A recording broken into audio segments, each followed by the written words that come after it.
gather our thoughts, but also to show gratitude for a school year that we're thankful for the teachers that worked hard, the students that worked hard, and the things that went on this year. We're thankful for all of their hard work, and so we want to take a few minutes and show our gratitude for that also. So join me in a moment of silence.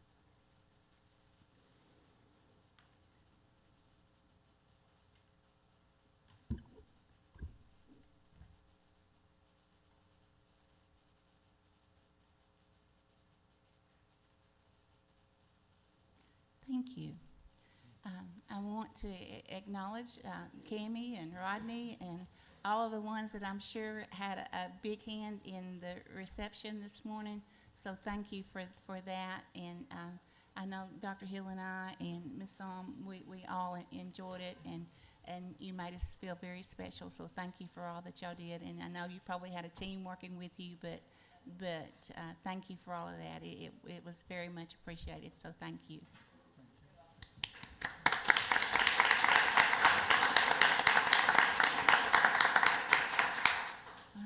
We have some recognitions this morning. Milliken Award winner Emily Howard. Ms. Saraceni.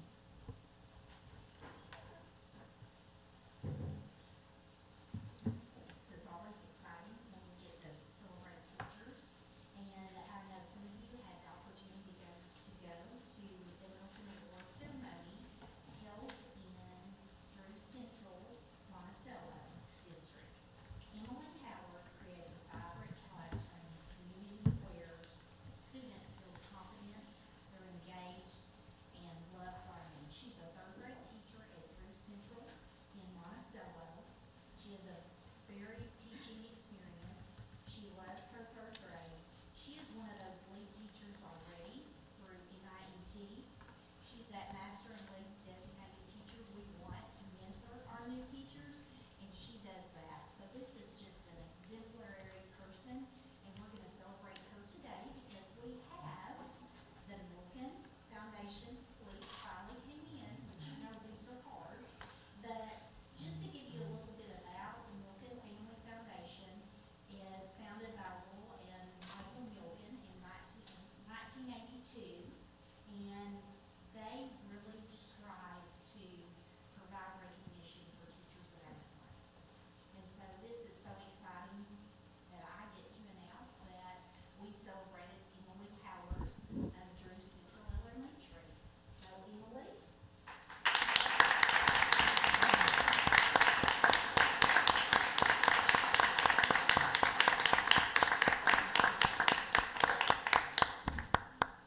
So I'm sure she would like to say something.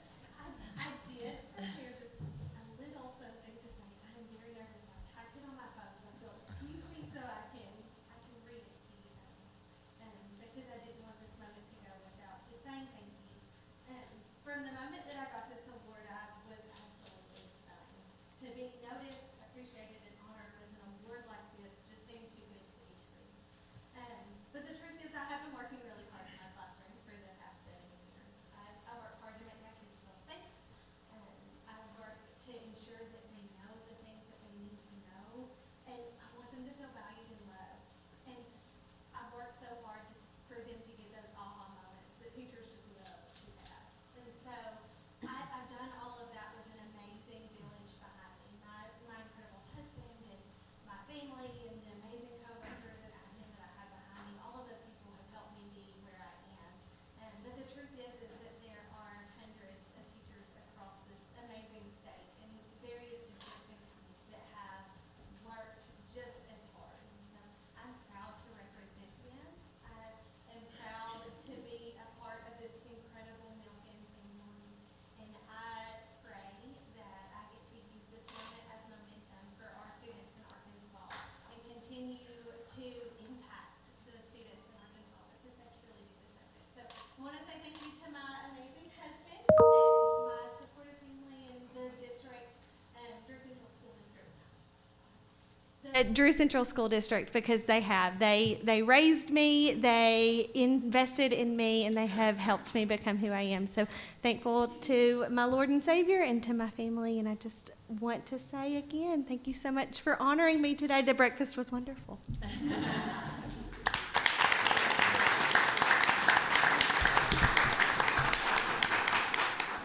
pictures, please. And also, I'd like for past Milken Award winners to stand up because we Yes. have several. Yes. And I appreciate them for coming and supporting.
Oh, that would be great.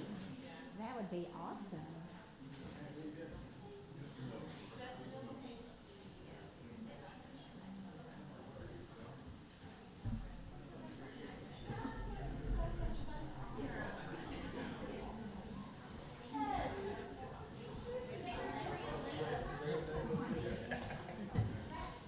Like the birds fly, get ready to fly.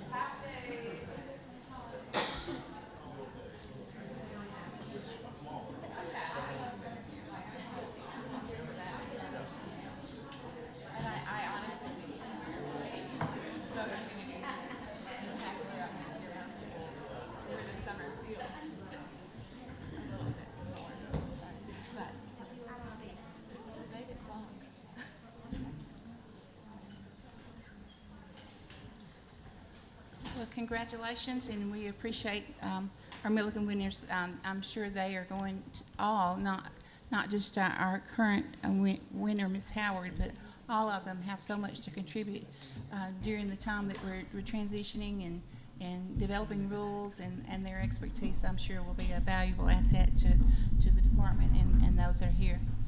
And so we're moving to our favorite part of the day, to have some student recognition. So this is something that we look forward to each month. We're going to recognize Stagecoach Elementary Robotics Team and Ms. Song. Yes. Good morning, State Board. I am excited to be here to help present these students to you.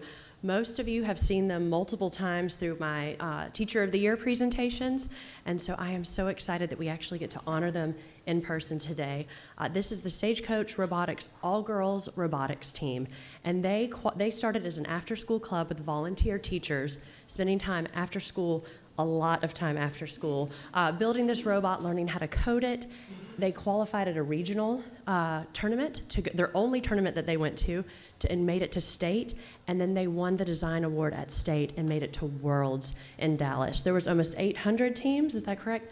There was 4 teams from Arkansas, but this group just did incredible. And I would love for them to speak for themselves and tell you a little bit about their experience and what they gained from this, because it's pretty remarkable to hear. So girls, do you want to come up, and a few of you have opportunity to speak?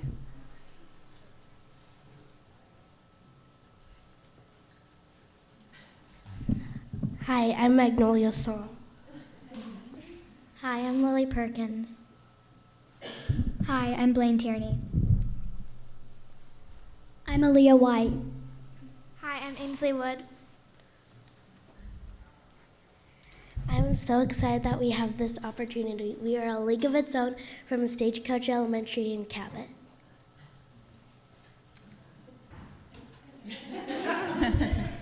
We went to a world's competition and got to compete and drive robots with people from Australia, Japan, and China. We couldn't have made it to Worlds without the support of all the teachers and all of our friends at Stagecoach Elementary. I think we're mostly proud that we even made it to a competition from regionals to state to worlds from the Design Award. We also can't thank Dr. Thurman enough for all he's done with us. I think I got a lot more confidence when I entered robotics. It helped me more with my math skills because my confidence didn't just leave that robotics room. It followed me to the classroom, and I didn't think of myself good as math, but I actually got better at math because I believed in myself. Oh, that's wonderful.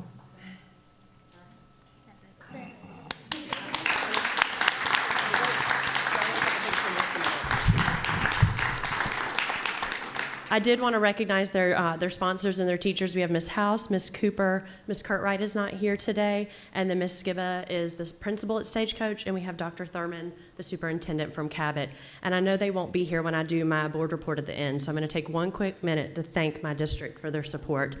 There's not many teachers of the year, I think, that have had the amount of support I've had from Cabot, and it has allowed me to take full advantage of this year and to know that I'm going back to the best school district in Arkansas. So I just want to take a minute to thank them, and I would love if we could have a picture with the state board members and our robotics team, because they are applying for, could you tell me the name of the program? The STEM Model School for the state of Arkansas, and so we are excited to bring these opportunities to more students in the district and in the school. So, girls, you want to come up for a picture? Sure. I do have one more thing I want to say. We had another team in our school, and we split it up, girls and boys, and we learned a lot from having two teams because they actually had a better robot than us, but we had a better notebook. So they were really good though, and so we want to thank them too.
Ms. Song, while you're there, I see that we have a guest of honor, a celebrity in our midst. Would you bring her up and reintroduce her to us, I would please? love to. We have the 2023 Arkansas Teacher of the Year, Capri Bell Salam, here. And so I'm so glad she's able to be here for my last meeting. Her first meeting will be next month. She is going to do incredible things. It has been wonderful to get to know her, to see her in her classroom, to just talk to her as a friend and a ATOY sister, and to know that she is going to continue the amazing work for our state and be an incredible advocate and voice for teachers and students and just for the state of Arkansas. So I'm going to give her a minute to speak, and we are so glad you're here. Thank you. Yes. Well, good morning. Good morning. So I have the distinct honor and pleasure of being the 2023 Arkansas Teacher of the Year. And July 1, I begin my year of service. And I'm so excited to just absorb all of the great things that are happening in classrooms all across Arkansas, because we know those things are happening. And so I'm excited to just jump into it and really be an advocate and a voice for our teachers, our students, and just our community in general, because Arkansas is such a great place. Yes, yes. And I've said to her right when we found out she won, I hope that I can prepare you. There's things that Susanna didn't tell me. There's things I wish I'd known. And now I know that Susanna prepared me as best she could. There is no way to truly prepare for this amazing journey and for all that you will experience and the growth that you will have. But I cannot wait to see what you do and how you continue to change the world and change education and improve the outcomes for all students in our state. And she's going to do that. So we're excited to have her here today. Yes. Yes. Yeah. Thank you. We wish you the best, and I know you're going to do outstanding things, and so we appreciate your service. Yes. Thank you. Thank you. I'm happy to be here today. Awesome. I guess, is Kevin still here? Can he get another picture before they leave? Oh, there he is. I see. We'll get a picture with Ms. Psalm and Capri. I guess we can. Sure. Okay. All right. One more time.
I do want to acknowledge a couple more people that are in our midst this morning. My husband is here today, observing, and so y'all be good. Don't let him in on all of our secrets. So we'll. But I appreciate him being here, and the support that he's given me these last 8 years has been tremendous, and he's been my rock. I appreciate it. And Ms. Zook. Former state board member, sat up here with us and led us through some, I'll say, challenging times and decisions, and was a great example and mentor to me. And so I appreciate her for being here today too. So I think that's all of our recognition. So we'll move on now to our agenda. We do have a couple of changes to the agenda. There is one item that we want to pull. It is item 5D, 51D, the recommendation for probation status for Cutter Morningstar. We're going to pull that and address it at a later date. Are there any other changes to the agenda? Okay. Then we will move on to our action agenda. The first item on our action agenda are recommendations of final accredited status for the districts listed. Dr. Sutherland. So Matthew Sutherland, Standards and System Support. The first list that you have is the list of fully accredited or recommendations for fully accredited schools. This means these schools have no exceptions in SFA, so no standards have been violated. Okay. Is there any discussion on these districts? Okay, if not, I need a motion for approval. Okay, I have a motion by Ms. Hunter to approve. Do I have a second? Second. Second by Mr. Wood. All in favor? Aye. Any opposed? Motion passes. Okay. Okay, the next list is actually the recommendation for accredited cited status. So these are both, well, they are the citations that you issued in March, plus any new citations. Okay. So it did include those that we voted on previously. Okay. Any discussion on these? Dr. Moore? Just a little background about how this process works. This is an annual, accreditation occurs every year. Yes. That's correct. Mhm. And so these are sightings just for this year, but school year. the status will go with them until next year. Okay. Yeah. Are any of these on the list ones that have been cited in previous years? Not since I've been here, so. There are no consecutive citations. Correct. Because if they're consecutive, then they move up a level. Is it to To probation? probation. Mhm. Okay. Can I ask, Sure. a lot of them were for 1C1? That's the testing citation. So that's the not testing Oh. 95% from March. Okay. Yeah. So this is, You've already voted on it, but this is kind of like the final. did we grant them a waiver at that point, or what did we vote on? No, so. We voted that they would be cited, Mhm. and so this is the final step of their citing. Okay. Any other discussion on these? Okay, then I'm ready for a motion to approve the citations. I'll make the motion to approve. Okay, we have a motion by Ms. Rollins, Second. seconded by Dr. Hill. All in favor? Aye. Any opposed? Motion passes. Okay. Okay, the next is a recommendation for accredited cited status for Lincoln School District, and it's for Lincoln Middle School for Standard 4D1 teacher licensure. The consideration is for an appeal of the accredited cited status for Lincoln School District. The district employed a teacher without a license for the 2022-2023 school year.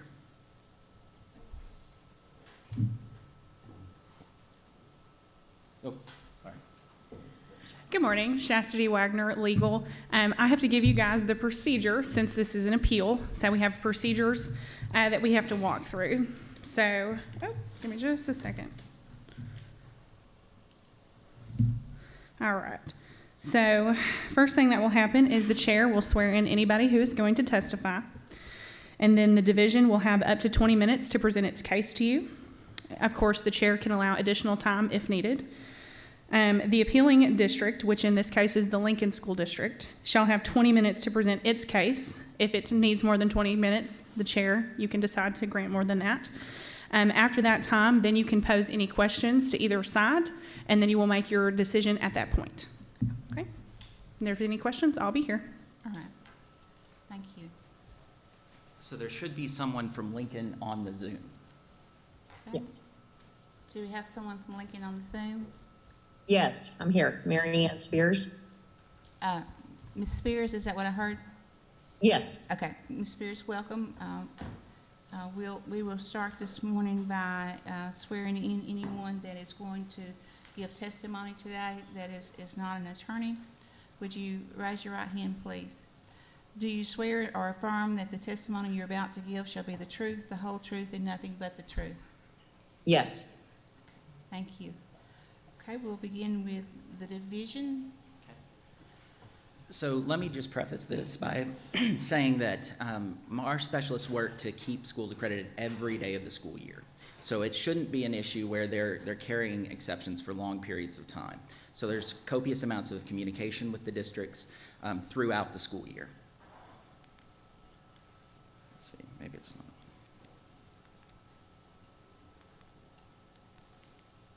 Well.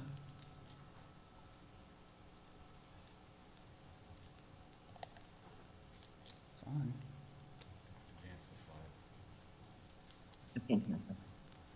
Well, yeah, okay, it's working now.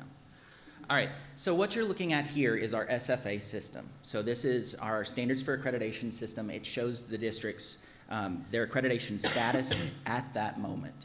And this is the current status for Lincoln School District. So you can see it gives them information for their standards specialist. It gives them reports each month. It gives them all their waivers that they have, document management, which includes the statement of assurance. It gives them all their schools and their accreditation status, as well as their trend each month. So the standard that we're talking about is standard 4D1. 4D1 says each public school district shall employ classroom teachers that meet the licensure requirements in accordance with the laws of the state of Arkansas and the rules of the division, or are under an approved waiver in accordance with the laws of the state of Arkansas and the rules of the division. So what we're looking at here is they do either have to have a license or they have to have some form of waiver or licensure exception. So that could be a long-term sub, but that would need to be granted at the first of the school year. All right, so districts have access to their status 24 hours a day, 7 days a week. So they get reports on the 21st of every month. These are snapshots of each of their reports that they received. And if you notice where I've got that arrow pointing, that's actually standard 4. So that's 4D1 that they were flagging for all year long. All right, and then here's our reports. So these are the reports that get sent out to the district on the 21st of each month. So when we look at those reports, you can see this is the example of their most recent report, which was in April. So you can see up at the top, the district gets notified that they are cited. So they already know when they get that report that they need to do something. But beyond that, what we have here is our timeline of communication. So I'm just gonna go over the highlighted ones, and what I'm gonna do too is I have a more thorough description here. Of the timeline.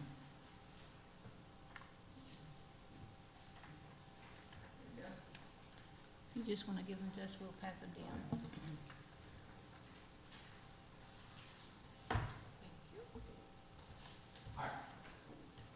So what you'll see here is that it has, on 8/29, this standard specialist actually reached out to the district with all expiring licensure exceptions. So they printed out from LEA Insights all of the expiring exceptions and sent that to the district.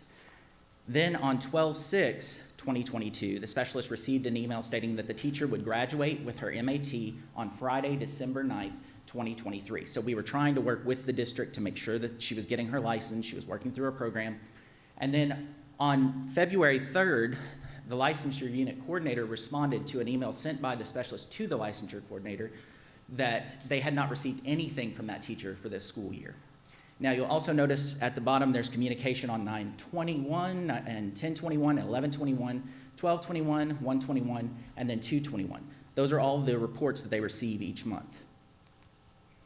Now, on February 24th, it shouldn't say 24, I don't know how the 4 got there, but anyway, the district stated that the teacher had received the university transcript and it was uploaded to AILS. It was stated that she was set up for fingerprinting on March 2nd. Then on 3/6/2023, the district emailed stating licensure was still waiting on the teacher's transcript. So we had a transcript that they had, but then it's not there anymore. So then on March 13th, the director of licensure responded that the teacher had not applied for her license as of March 13th. Then on March 13th, I actually called the superintendent and let her know that the license had not been applied for. She said she would take care of that. And then on May 1st, SFA closed and the teacher got her provisional license, which then turned into a standard license. And then the specialist notified them that they still had an exception for social studies because the teacher's license was not in social studies. And then on the 3rd, we actually sent them a hearing letter.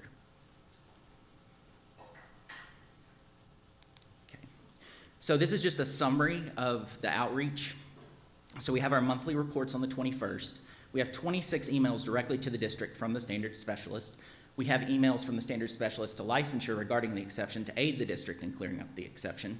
And then phone calls to the district by the standards specialist. And then phone calls and emails to the superintendent by the coordinator of standards and system support. And that's it. All right. I have one question before you sit down, Mr. Sutherland. Yes. All during this time that they were getting these emails and in contact from the division, were there things that the district could have done at those individual points to have removed them from the citation? So they could have requested a 1240 waiver, or they could have requested a long-term sub. Okay, and that would have taken care of it. Yes, and just to kind of give you a little more background knowledge, the teacher had an ETP for the prior 2 years, and then they requested another ETP, but you can't receive an ETP for the third year, which is an emergency teaching permit. Okay, all right, so that was only good for 2 years, but there were other options for the district to pursue, but they chose not to. Correct. Okay, all right. Ms. Spear? Yes. Yes. So the teacher in question should have really been finished last summer, but she had a baby in the middle of the summer with some complications. So she had to defer and take a class in the fall. She should have graduated in December, but her University of Monticello advisor failed to get her paperwork in or something to that effect. So she didn't graduate till May. We were kind of on hopes. I mean, we felt like this was going to clear before that March end thing with her. So we didn't apply for the emergency permit or any other, she was in a non-traditional, she was working on her MAT. She's an excellent teacher. She'd been with us 2 years already. Just some life circumstances kind of got in the way, and, no fault of ours. We don't really feel like we could have done anything any different, just working through with her. And we really felt that this was all gonna clear. She got her transcript, she had finished the coursework. There was just a hiccup with the advisor at the University of Monticello. So we're just asking for a little grace here and to not be cited. We've never been cited before. Just appreciate you working with us on this. Thank you. Okay, we'll see if we have any questions from the board. Anyone over here have a question for division or Ms. Spear? So at what point could they have applied for a 1240 waiver? At any point during the school year. Okay, so even back in, they thought she was going to graduate in the summer. She didn't. They could have applied August, September, October, all the way through. Okay. Correct. That's my question. Okay. Any other questions over here?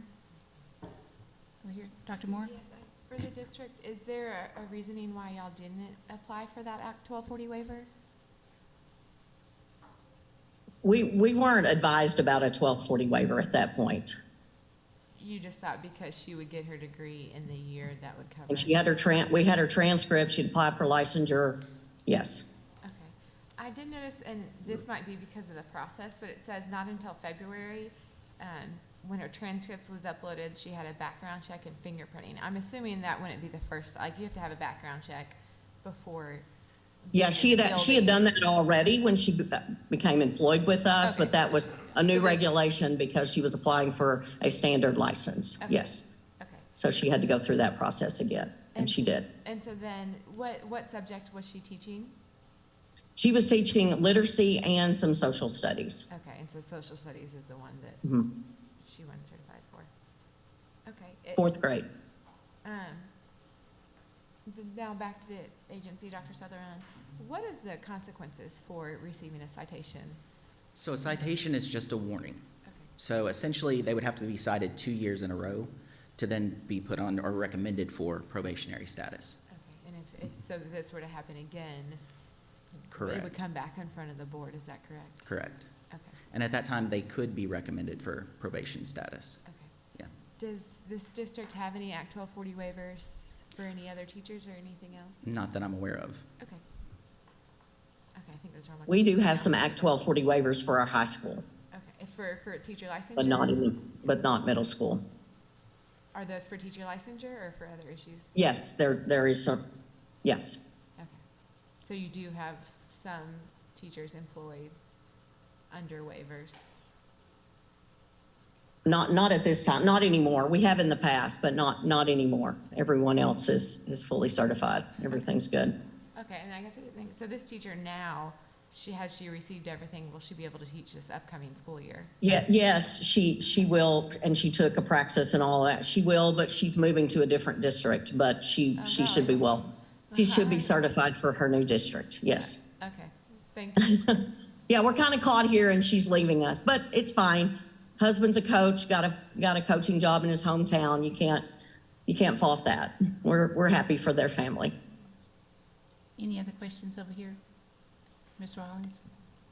Ms. Spears, I'm concerned that all this communication went on between ADE and your district, and I'm just wondering how all of this got missed.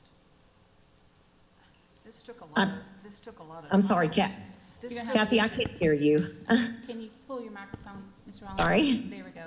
Get it closer to you. There we go. No, I'm just surprised at how much communication went on between ADE and your district, and I'm wondering how all of this got missed. I mean, this took a lot of time from the department to try and Yes, there was great communication with the department. We were just kind of at the mercy of that higher ed institution, the University of Arkansas Monticello, to finishing up their end of what she needed to get totally certified. So, I mean, that we were kind of hampered. We didn't really have any other options.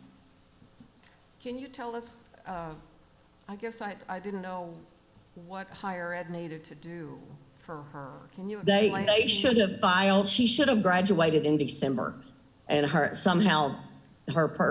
advisor did not file the proper paperwork and get her graduated. So this would have all been taken care of and been wrapped up by, our end of January had they done what they needed to do.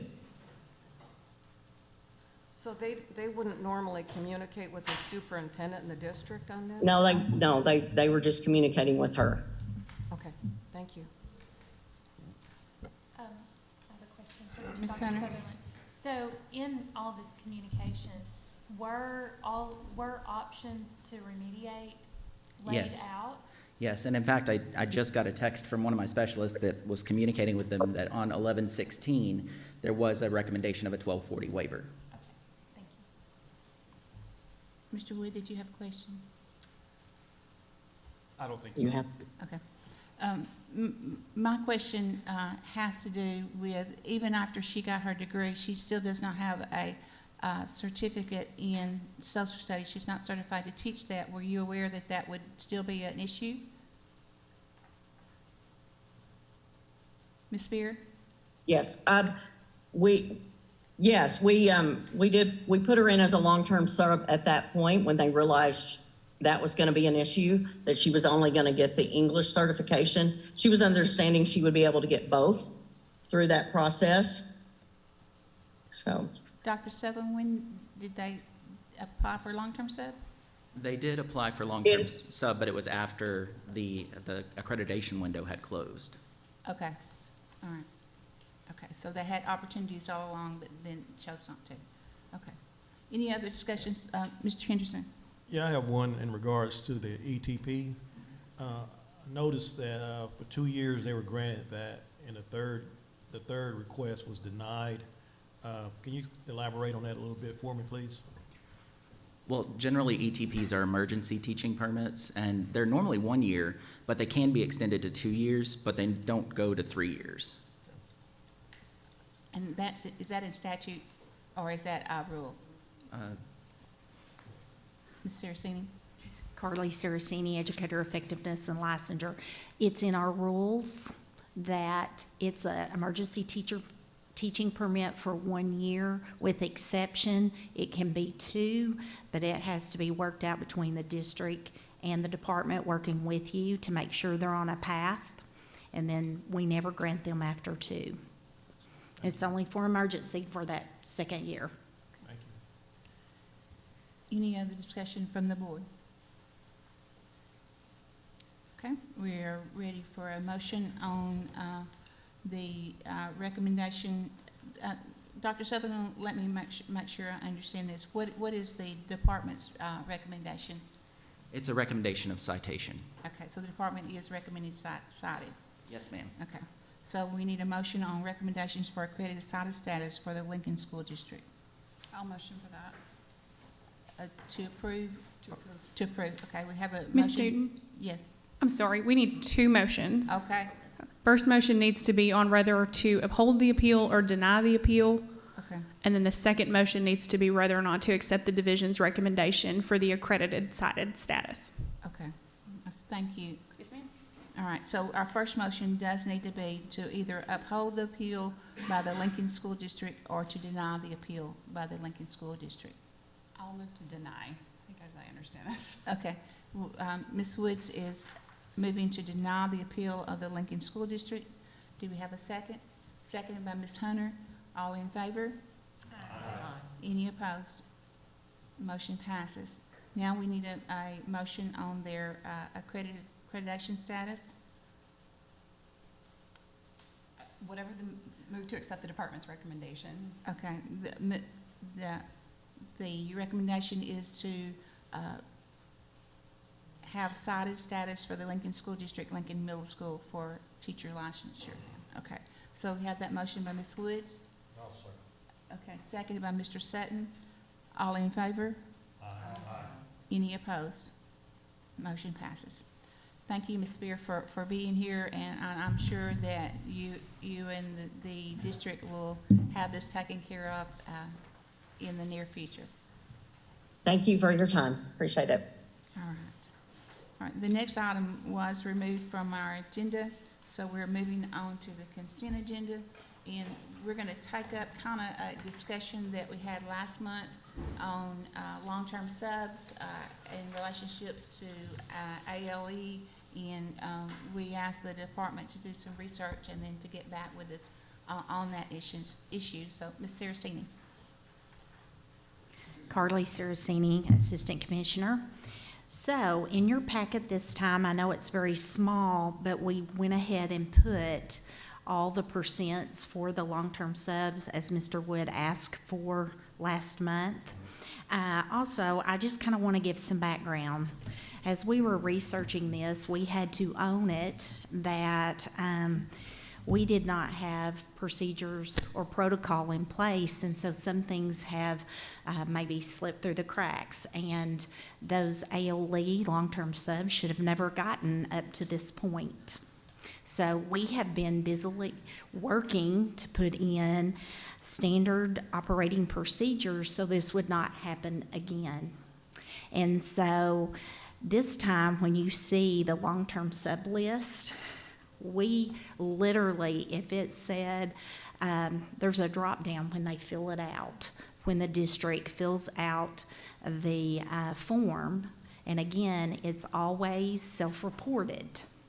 And then we have to come back and confirm. It will say teacher resigned, teacher, no teacher of record. So now we have gone as far as if it says no teacher of record, they're going to have to explain to us why no teacher of record. And so if you look, this month we had 3 no teacher of records, but it says created new classrooms now because we have changed it. Pulaski County had asked for 3 long-term subs with no teacher of record. It now sparked us to look into it. We spoke with Deb Kaufman's team, Dr. Sutherland, and said, okay, they're asking for long-term subs. They've not had teachers in there all year.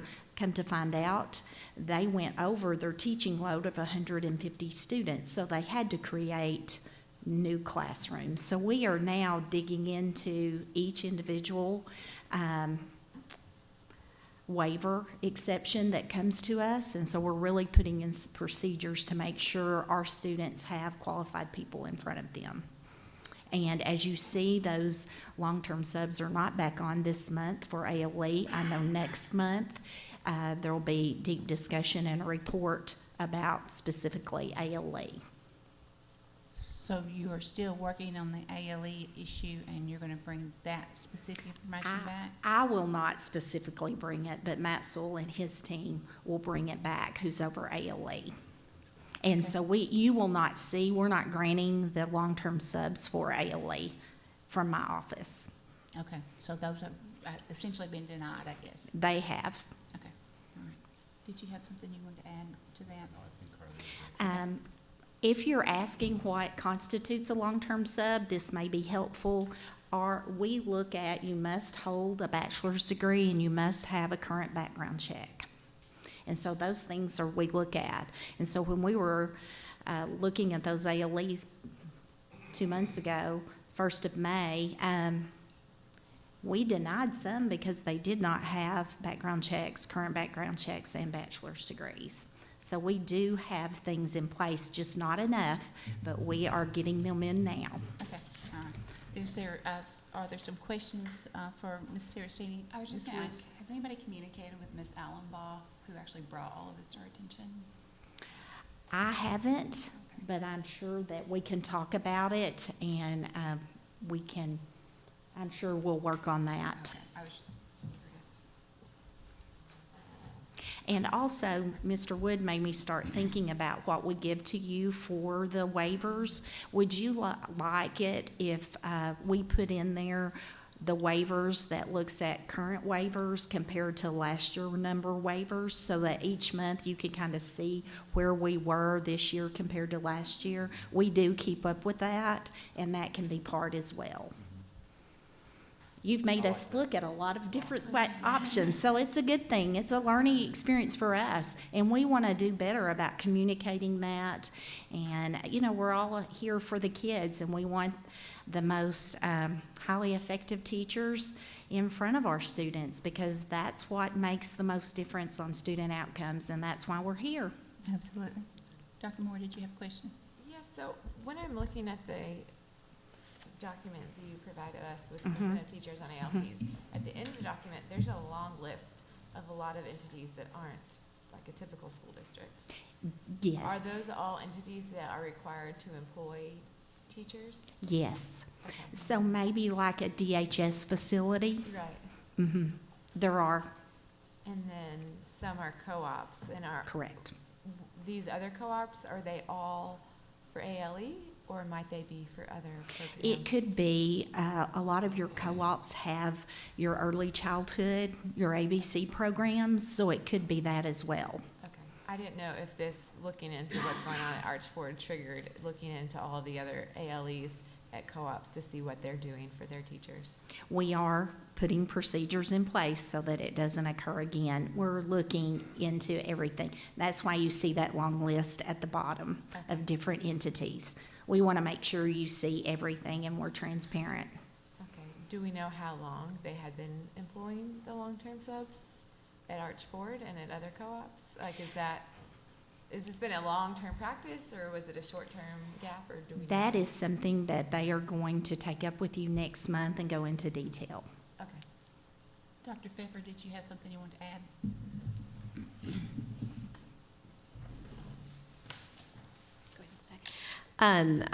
The only thing I would add is the long-term subs for the ALE was different this year, and it was in a large part because of a rule change that took place with the ALE rules.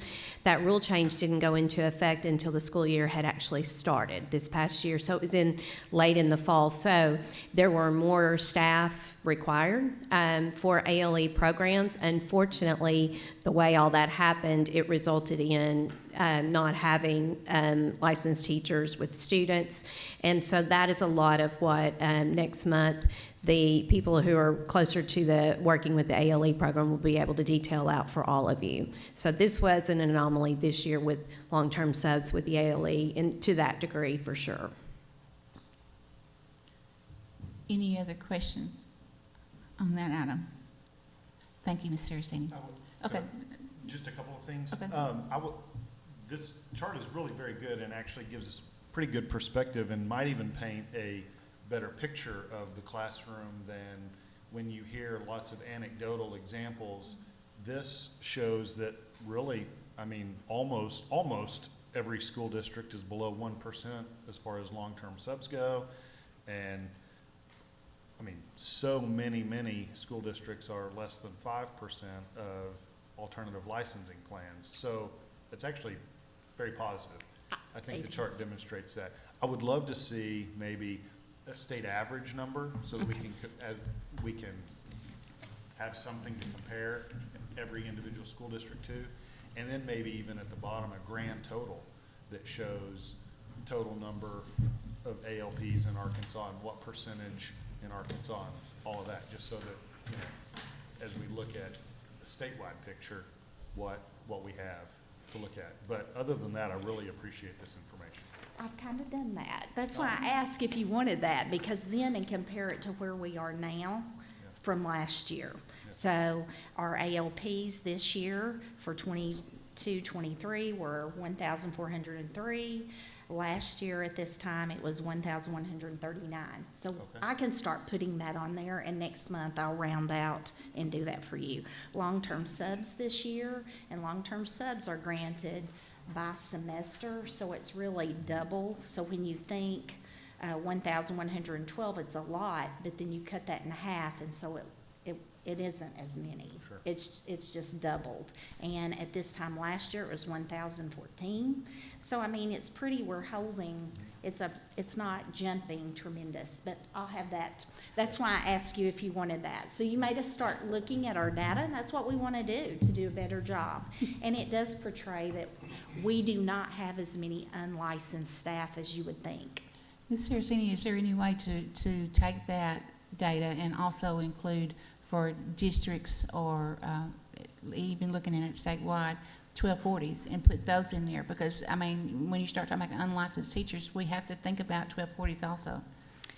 1240s, we do not monitor that through my office, but I'm sure Ms. Kaufman and I can work together to get that number. I think that would be helpful if you're trying to look statewide at numbers of unlicensed teachers, not just looking at just those two things specifically, because we've had a lot of 1240 waivers come through here, and sometimes it's a little shocking to realize how many teachers we have working under 1240.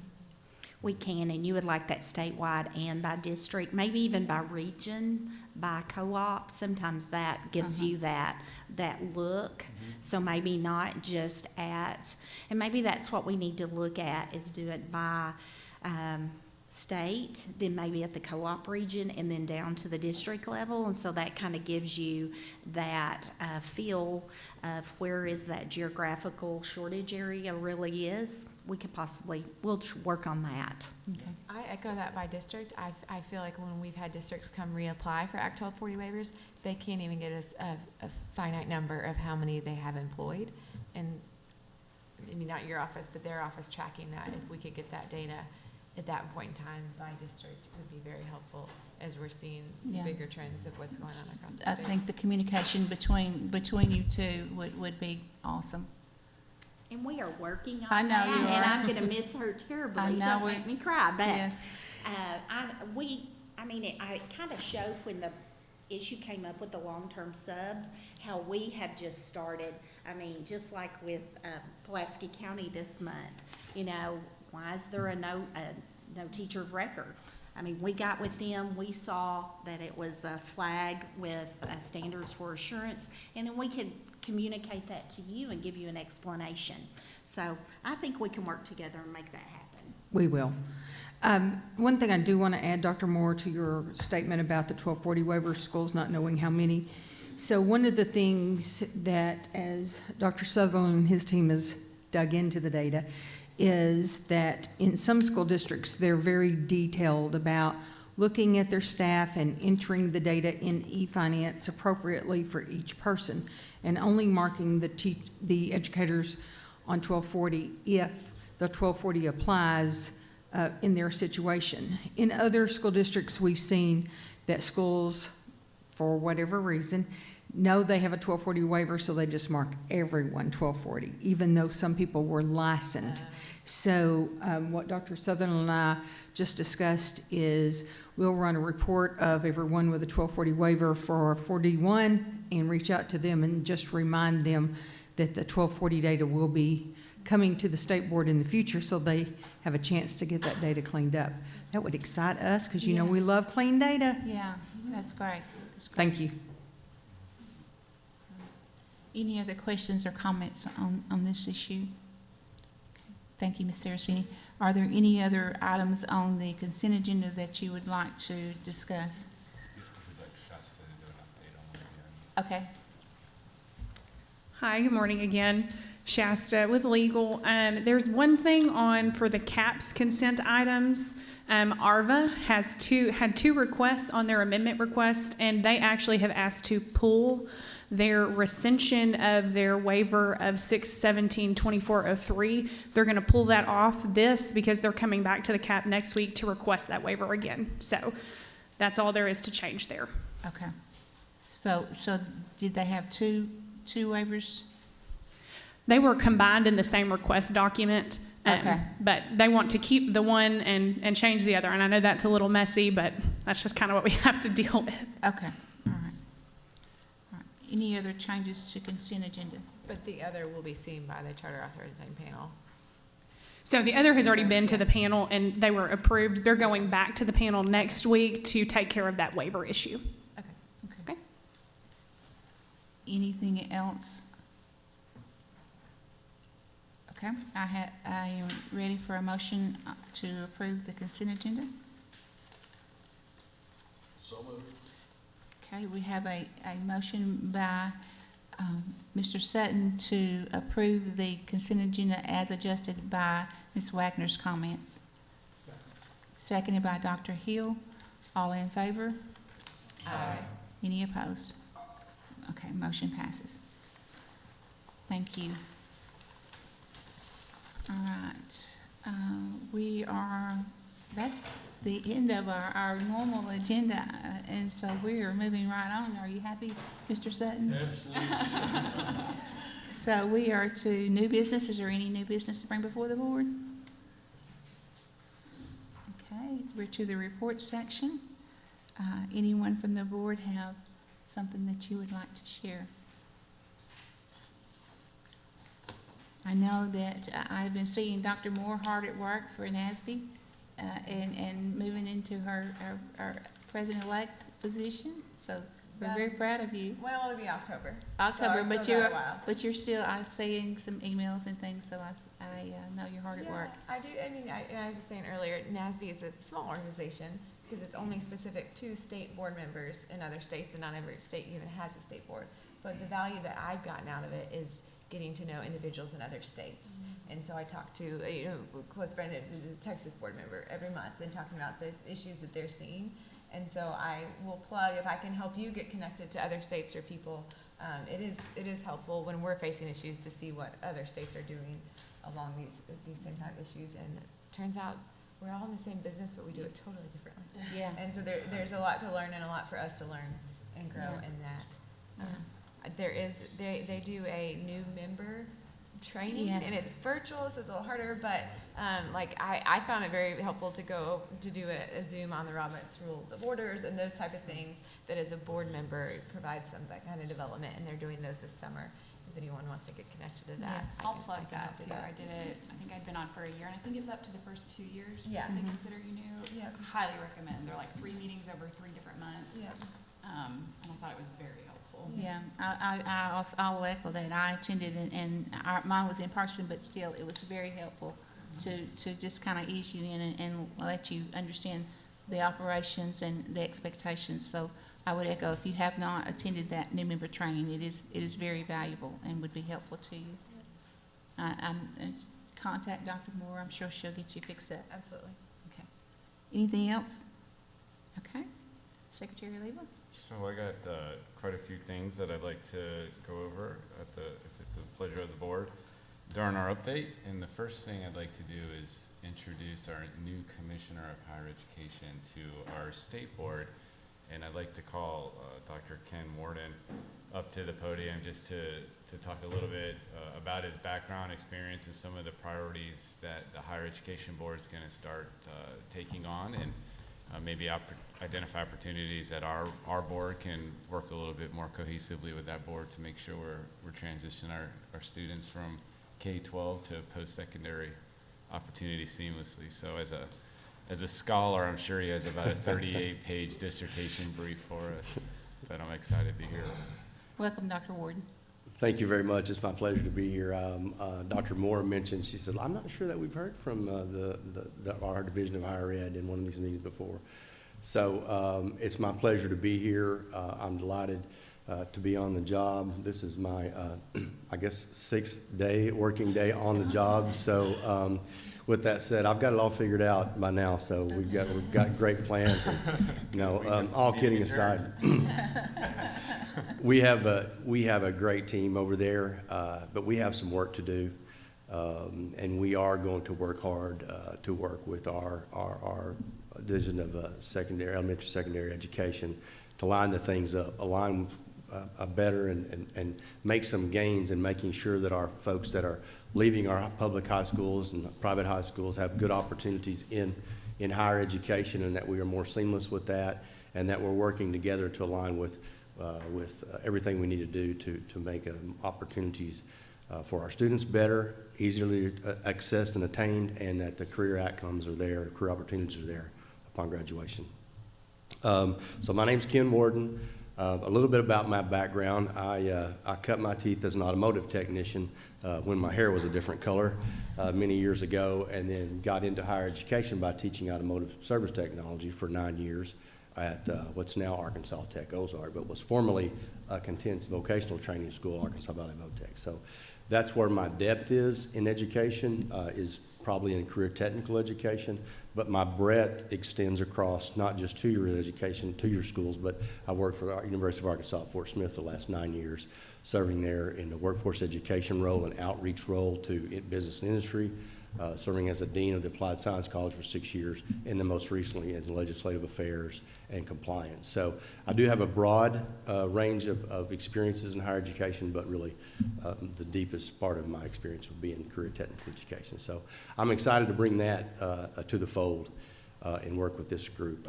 I'm an Arkansas native, proud graduate of a public school there in Ozark, Arkansas. So Hillbilly Pride runs deep. For you also know our mascot is the Hillbilly there. So give a shout out to my people at Ozark. I don't really have a long report today, being 5-6 days on the job. But what I thought I might share with you is just a little bit about remediation, if that's okay. You all would like to hear about that. Of our students who enrolled first time, full time in our institutions of higher education in Arkansas, both 2-year and 4-year, which about 68% of those were in 4-year, about 32 of those were in 2-year institutions. Of those, 35% required some remediation, which means by the scales and things we use, over a third were not ready to enroll directly into what we would expect them to roll into upon high school graduation into their college experience. I'm going to just go ahead and get out of the gate with some good news here. The good news is that 96% of those who had some remediation passed that remedial activity and got into what they needed to get into on the first attempt. So while we judge them, or we don't judge them, we rank them as they were and put them where we thought they had the best chance of succeeding in their academic venture in remedial, one time out of the gate, they were ready for college-ready work, or they were college-ready and moved on. So they were not stifled in their academic progress, or at least 96% of them were not put into this loop of trying to do remediation and get on with it. We've done a lot of work in remediation in Arkansas over the last few years. Since I'm the new commissioner, I'll take all the credit for that. No, really, but, our team has done a lot of work, especially in co-requisite and commingling work of remedial work. So if you're not ready for Comp 1 or you're not ready for college algebra, we embed the remedial work and had some really good diagnostics and work in where the deficits are in, comp or in college algebra is typically a big gatekeeper, for students. Math is the one where we see the most remediation, so that we embed that into the college level work and just require some more extensive laboratory and one-on-one and tutoring in those. So many of these, of that 96% that was successful on the first remedial attempt, also just moved on without a delayed semester because we embedded more activities in that college level course. So we've seen some successes there. Of the 35% that took remediation, there were about 2/3 of those that had a 3.0 GPA in their high school, okay? So they come out of high school 3.0, but upon some testing and things, we still saw them as needing not quite meeting the college ready level. So there's a little bit of concern there, but we have been working with our colleagues around the state, particularly with the ACC group, Arkansas Community Colleges group, to look at some entrance activities and exams or metrics that may work better than high stakes testing. The research will tell you that if you look at GPAs rather than just high stakes tests, so they, that might be a better indicator of how to go ahead and place those students in college ready courses. And so we have some extensive work there. What was that percentage again? Which? The percentage of students that had a 3.0 GPA or better, but needed remedial classes? Of the students, which were 35% that needed remediation of the cohort, 35% remediation. Of that 35%, 2/3 of those had a 3-point GPA or higher. It was about 65%. Yeah, 65% had a 3.0 or higher of those who needed remediated. Does that make sense? Yes. Okay, sorry for that. No, that's okay. That COREC model is working really well, and I think we're going to see some gains in that across all of our institutions and it's replicable. So we've got some institutions that are really doing good work there, and some other folks who are coming along and seeing how we can best serve these students.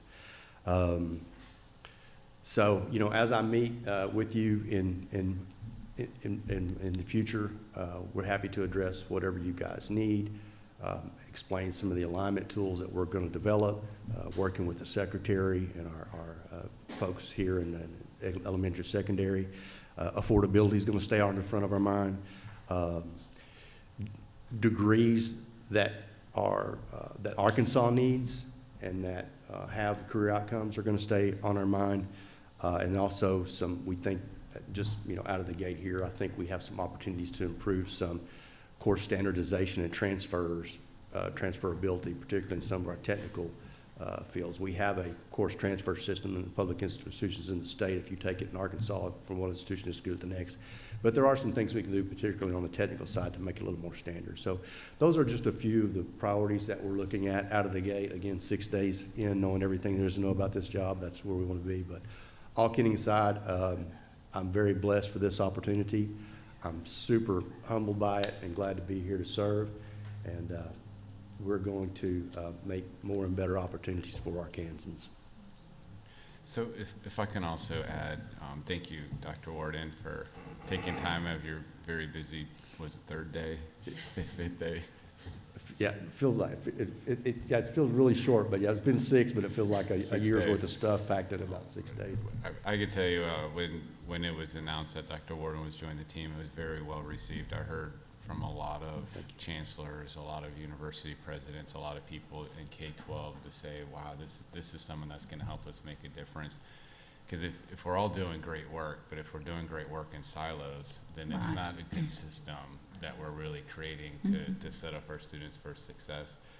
So Dr. Warden's background knowledge in previous relationship with like Ross White, they've done work in their region, very successful work, and maybe as we're looking for opportunities to host future state board meetings, some of the work in the Fort Smith area with the Peak Innovation Center and opportunities for students to pursue advanced credentials while in high school is really, really phenomenal. And having that kind of brain team under our purview to look at how can we scale this so that every student has these possibilities, I think is something that's exciting. And also looking at making sure students that are transitioning from K-12 with certain credentials are able to carry those credentials to post-secondary institutions depending on the school or region. Right now that's not the case, but we have somebody that is ready to roll up their sleeves and work with us so that we have the right policies in place and work with their board and make sure they have the right policies and procedures in place. And I think there's a strong appetite statewide to get this right. But one of the things I think this board heard me talk a little bit about is those students need to go into the remedial or extra support classes, and typically that's in math. And a lot of times you see a lot of students aren't ready to transition to college algebra. And so I know, like Dr. Pride and our team, that she's heard me just keep bringing this up, that we've got to plot out a better math path for our students, and our system can't be focused on remediation. It has to be focused on acceleration. So we're going to fix this.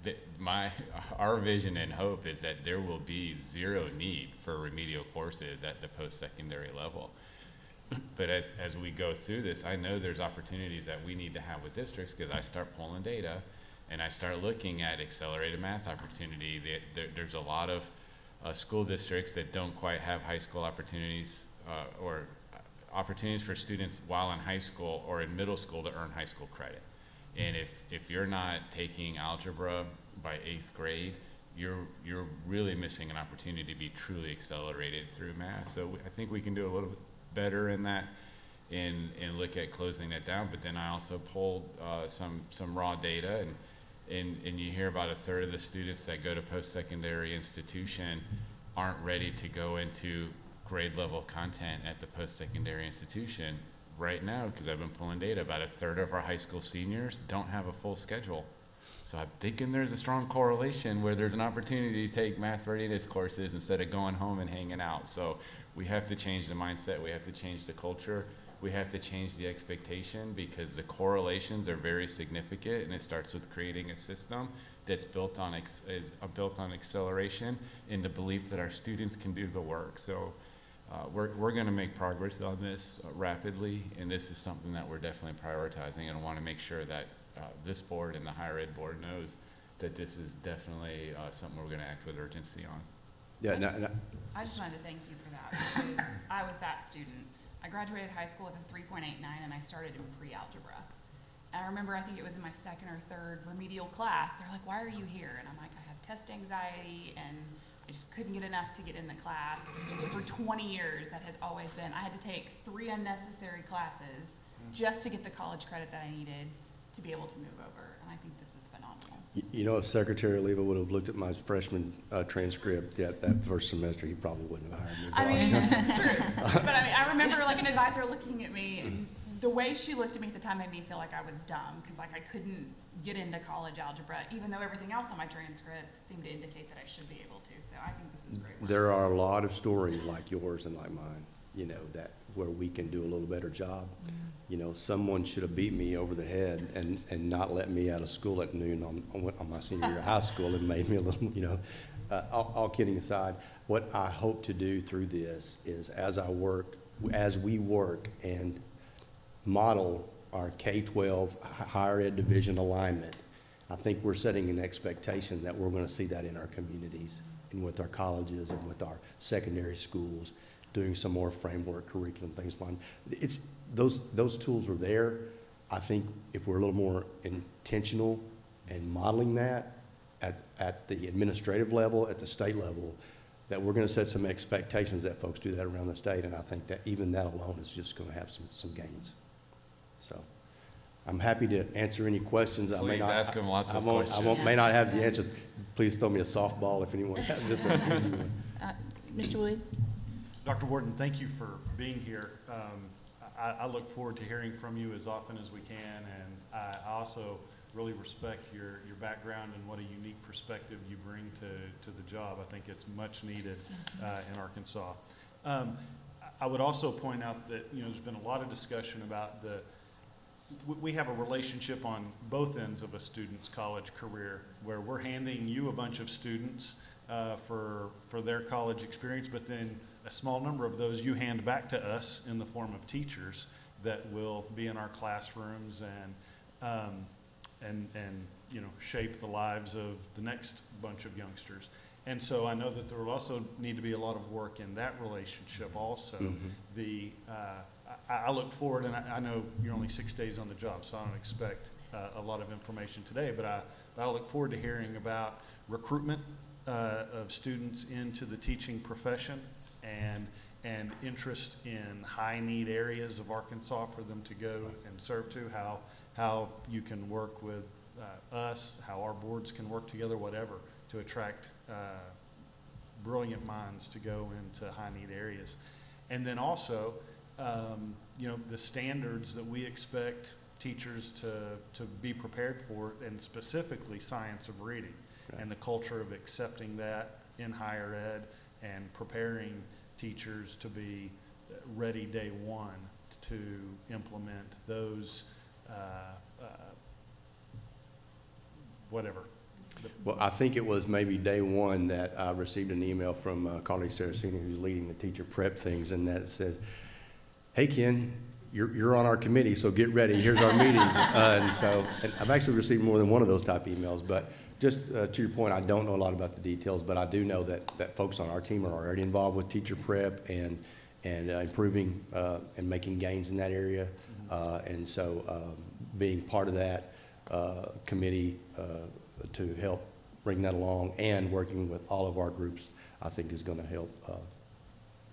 Great. Well, as just one board member, I'm very interested in that and hearing what you see, what reforms need to be made in the months ahead, because very important to me and a lot of people that I hear from. So I appreciate your work on that. I didn't mention it earlier, but my master's degree is in ed leadership, master's in ed leadership for K-12 administration. So I have a little bit of that background too. I didn't practice in K-12, but I do have the administrative and teacher evaluation piece and things like that. So I have a little different lens, but I do have perspective on the K-12 side.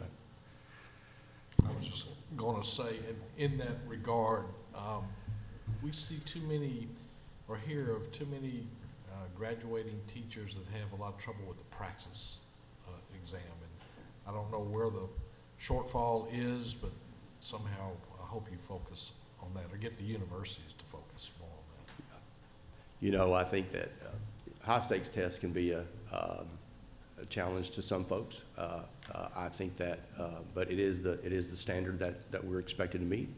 So I think that you are right. There are places where we have people exiting programs who are not well prepared to sit for and pass that exam, and I think that will probably continue to be part of the conversation with the committee. Dr. Moore? I was going to echo thanks, and along similar lines, I was with a college student this week, and I was quizzing her on what her reading courses were at her college in a teacher prep program. I think we would probably, as a board, at some point benefit from hearing more about Carly's team and the work they're doing.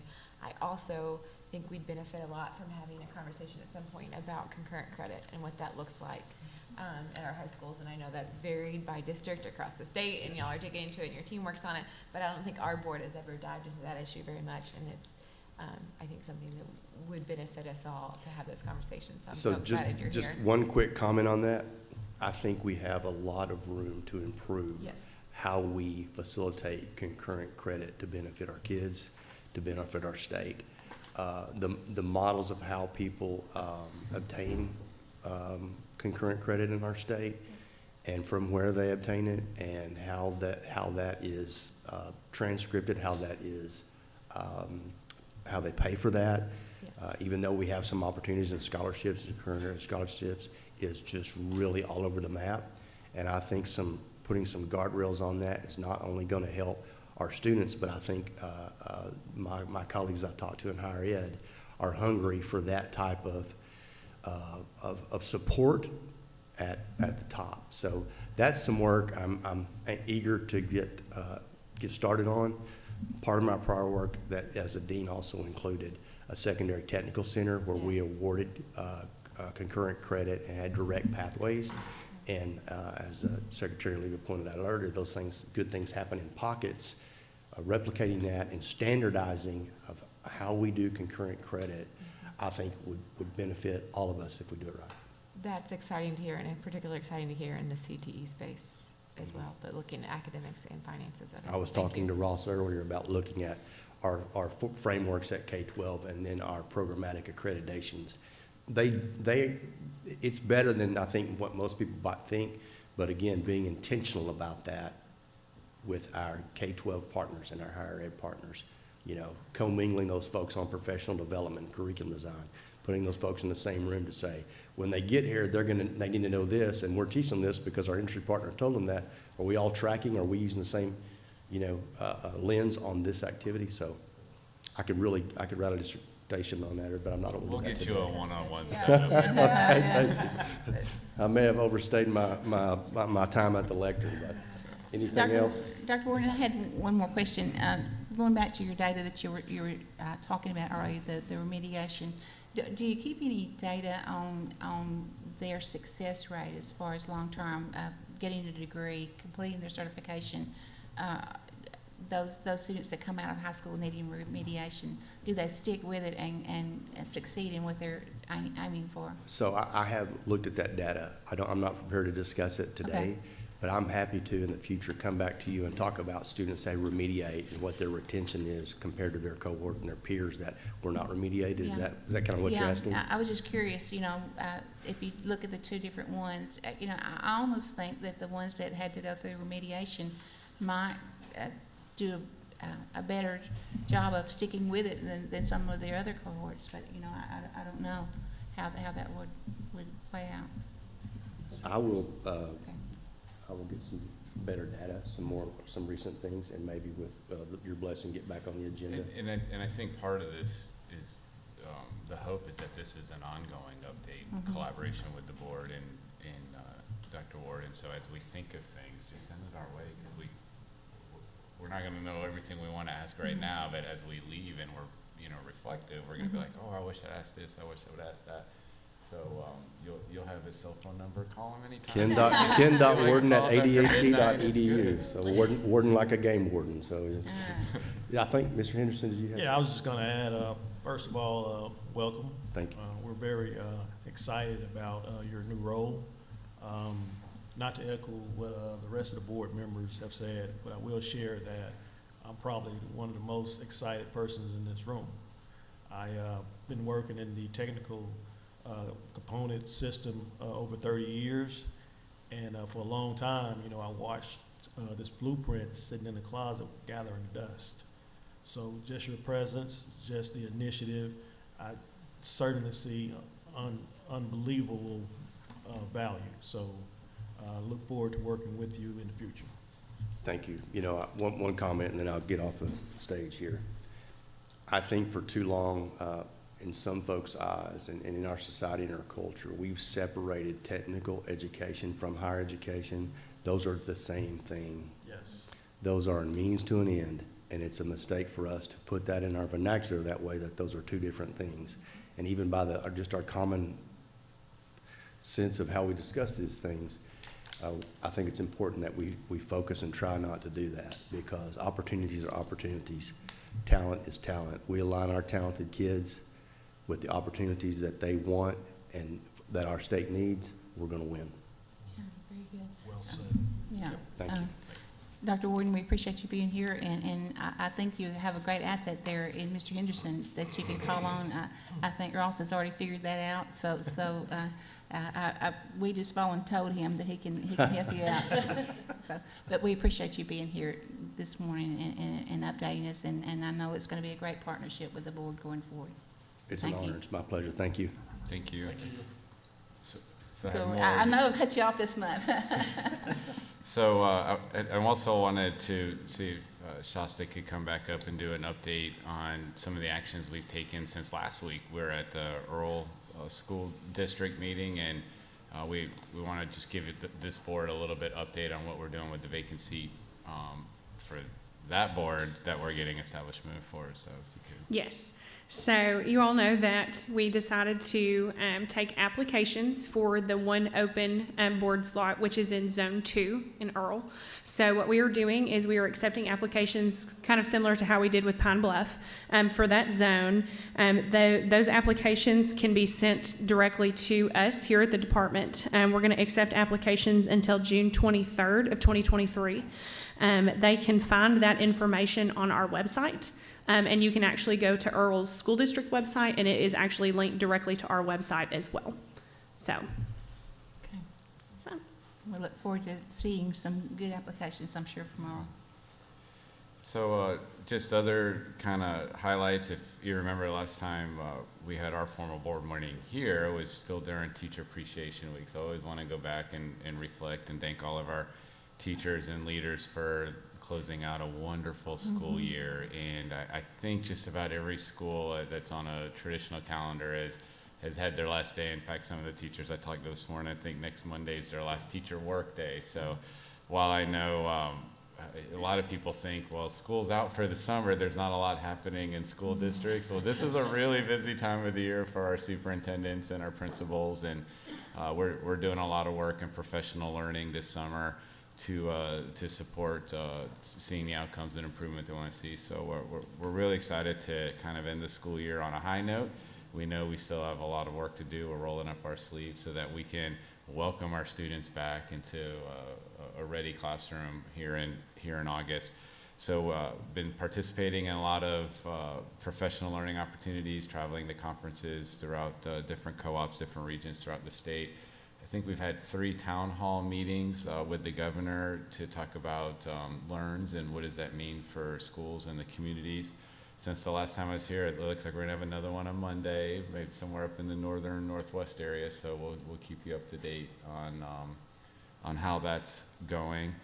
And I did get to participate in something that I think was a little bit special. And every state does things a little bit differently. And I got to give a lot of credit to Secretary Proferi and the Department of Corrections on the work they do with some of the people that have had some major setbacks in their life and may be in an institution or a federal prison, but that are continuing to learn and better themselves. And I want to say there's probably about a dozen or so prisons all across the state of Arkansas, and I got to participate and attend a graduation ceremony where they recognized and brought in inmates from facilities all over the state who had earned their GED while they were incarcerated and provided additional learning opportunities. And I want to say at that same celebration, there's probably about 5 or 6 individuals that actually earned their AA while they were in prison, and then they graduated 2 people with a bachelor's degree. So it was really a special opportunity, and I got to learn a lot about the support that some of our inmates receive, so that when they get out, they don't end up coming back, and reducing recidivism and in bettering ourselves for education is something that was really neat and exciting to learn about. So I want to congratulate Emily Howard again for the Milken Award winner. I always like to think of things in sports analogy. So as I'm watching the NBA finals and I'm watching the hockey finals, I was like, I think we just handed out like a Super Bowl trophy for the teacher Milken Awesome. Educator. So thank you to the Milken Foundation for the support that they do to recognize excellence and celebrate it with us, and to actually meet the Stagecoach robotics teams. How exciting. We always hear all these conversations about this generation can't put down their phones and they don't know how to interact, but I can tell you that that's evidence that our future is bright and we're in very good hands. So congratulations to those individuals. And I got to meet Capri for a little bit, our incoming ATOY, and want to tell Jessica, I know it's June, so don't count down the days, make every day count. We got a lot of work for you to do between now and July before we fully pass the baton. So I want to thank you for your service on this board, and also want to thank Deb Kaufman for the work that she's done. This is her last board meeting as she's retiring, and in fact, I think she told me one of the first times I met, just so you know, I'm retiring. So I was like, okay, we got to come up with a plan. But so she's been.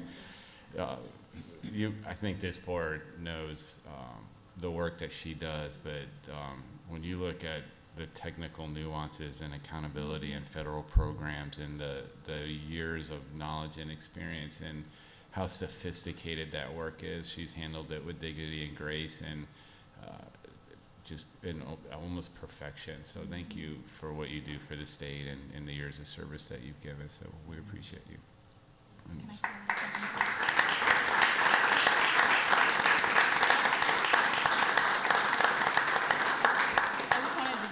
A shout out.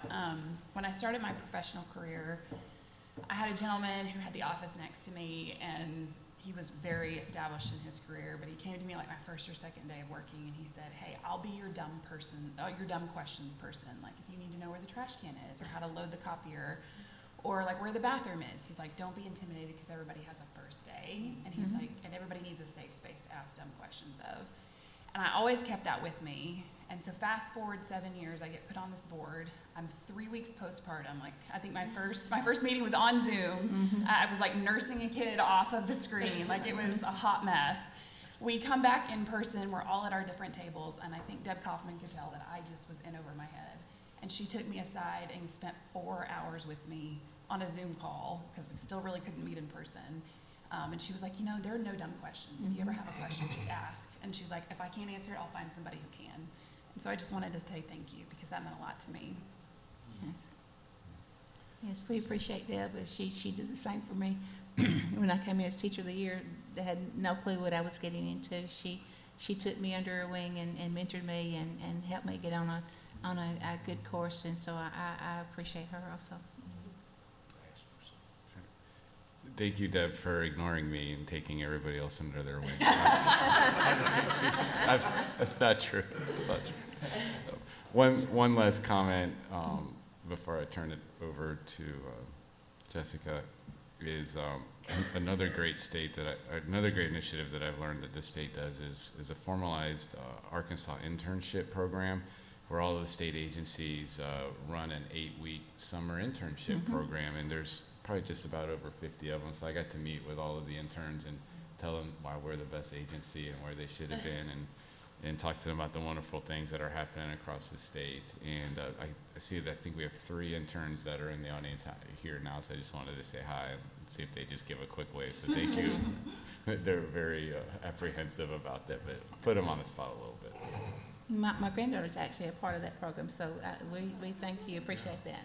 So, yeah. Can I? Sure. I want to ask a question relative to Jacob's comments about your town hall meetings. Is there a common concern or a common subject that's being brought up about the LEARNS Act when you have these town hall meetings?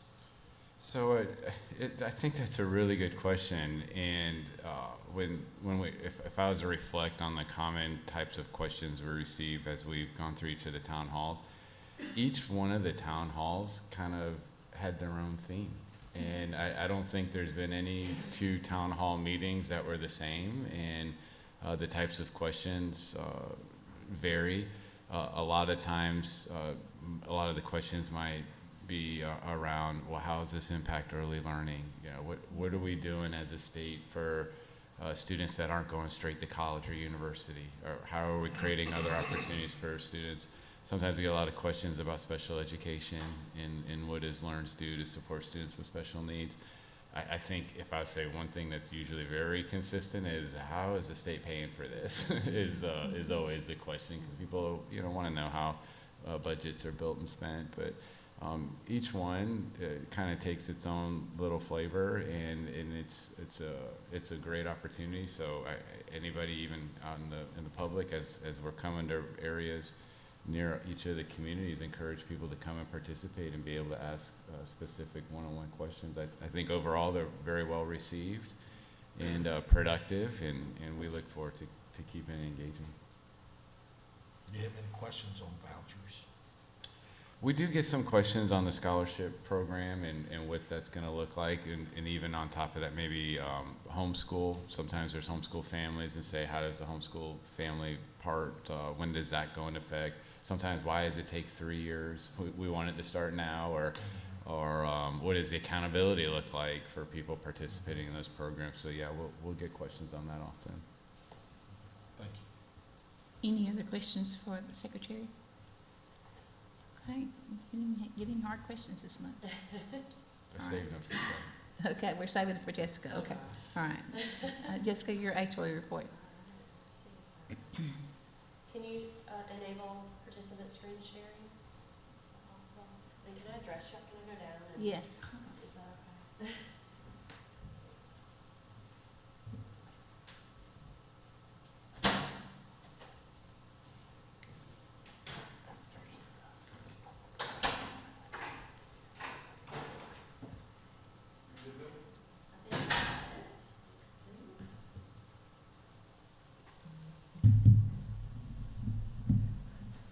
says sharing. It's up here. There it goes. You made it just in time.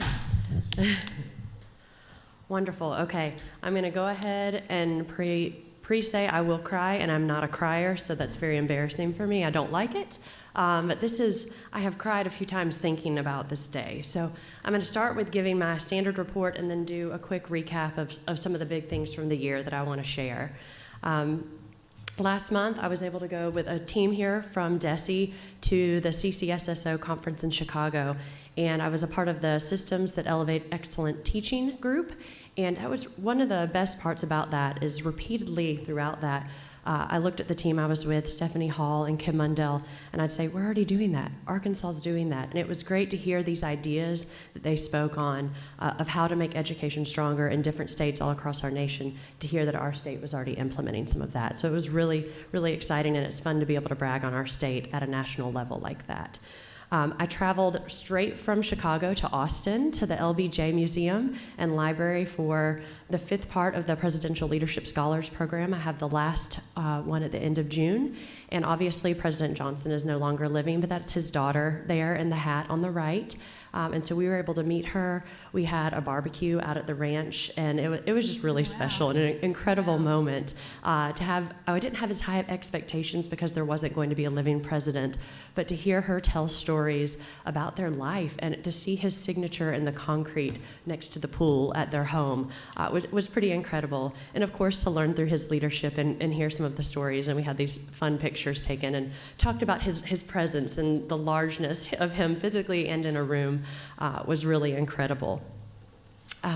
I was able to participate in the Cabot Special Programs Track and Field Day. They do their own district Special Olympic type event, and so to go see former students, to see the new special education director who's there in the middle picture with me, who I will be working with some next year, and just see, like I said, my students that are both still at the school I was at and have moved on to upper grades. My son Tucker, who was here earlier with his sister, is there putting the bunny ears on my friend, and so he asked me the day before out of the blue, I really wish that they were doing that track day and I could go help again. Mm-hmm. And it was just happened to be the day before. I was like, I think we can get you excused for that. And so just that peer support in any situation like that is so appropriate.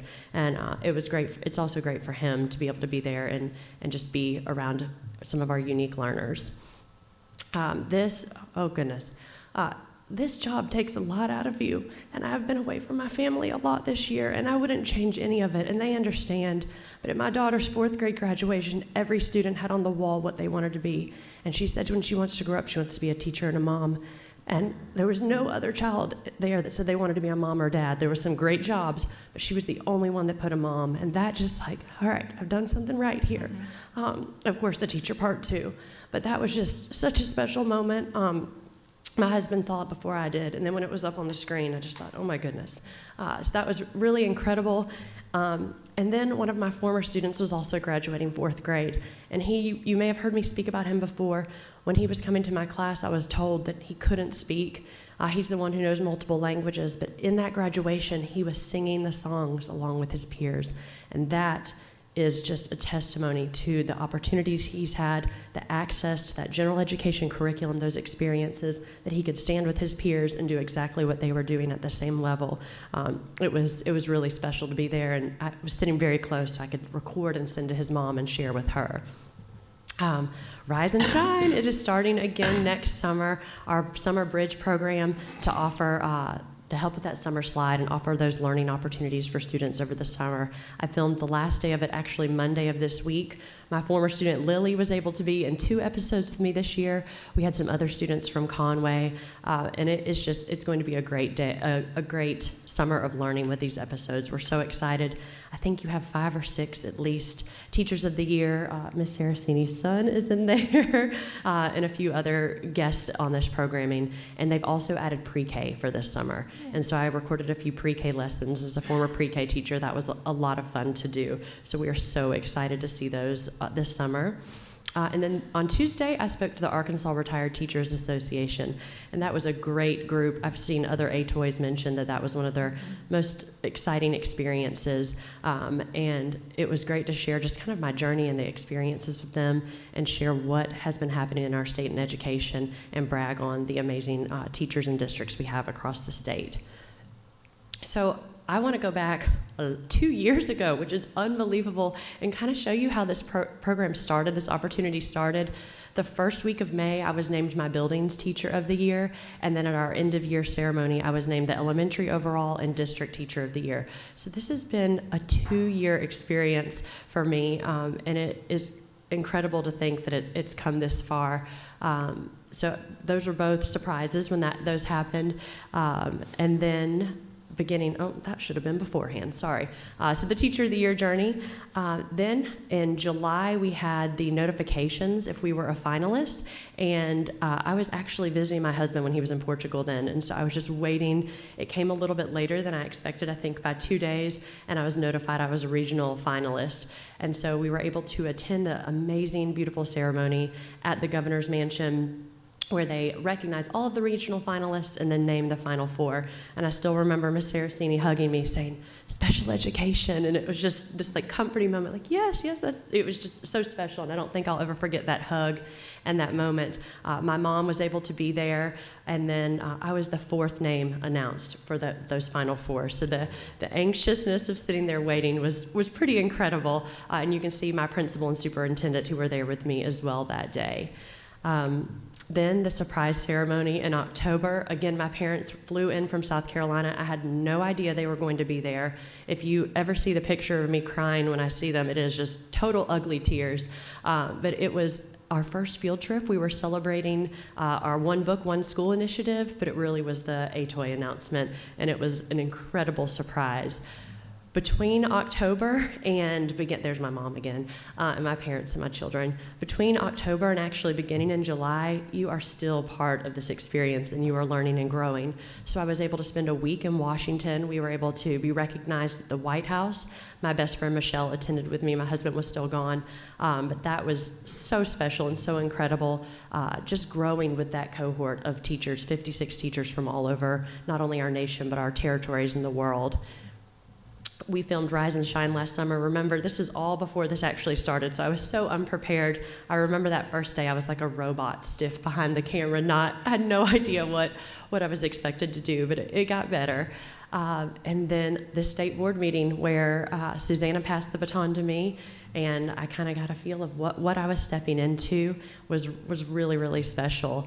And then July 1st, 2022, walking into the department and seeing your picture on that wall and your name, it's just unbelievable. That picture was taken right after that ceremony where I was named the District Teacher of the Year, just outside of our school, because I needed a headshot for that application that was due in a week. And I never imagined seeing it on the wall of the Arkansas Department of Education.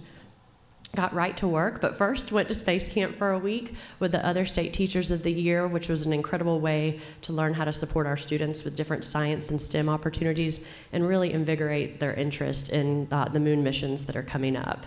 August, we kicked off the school year with the Travelers game. We did our teacher appreciation night at the Travelers game, and I threw the first pitch. You see Capri in that picture too, and I made it pretty much down there. I think he had to reach forward a little bit, but I practiced. And then we were doing a lot of just Artemis Space opportunities there. That's Mr. West, who's the last year's Cabot Teacher of the Year. And then we had this amazing ceremony at the Governor's Mansion where we named our finalist, which Capri was one of them, and she was named as a Final 4. And that is just such a beautiful, special event. I know there's a lot of work that goes into that from the department here to make that happen. And it is incredible and such a special way to acknowledge these amazing educators from all across the state. We began visiting teachers before even the school year started. Ms. Torrance and I visited the finalists and got to meet them before we went for our official visit. But then that first day of school, I just couldn't stay away from school. I had to go in and see a few students and just be in a school for that first day because it's such a special time. If you'll remember, in September, I really started more traveling. I was able to go to San Antonio to speak on behalf of our military families and then speak to some different teacher leaders across our state.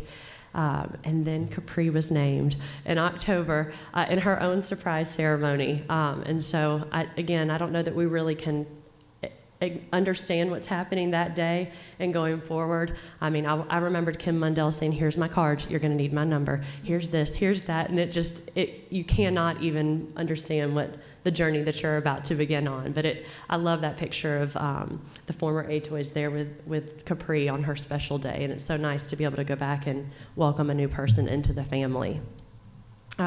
Courtney and I also both were able to present at the Impact and Influence Conference in New Jersey. And then this is a picture of Nicole Dave, who was one of my paraprofessionals when I taught pre-K, who is in her first year teaching her own classroom.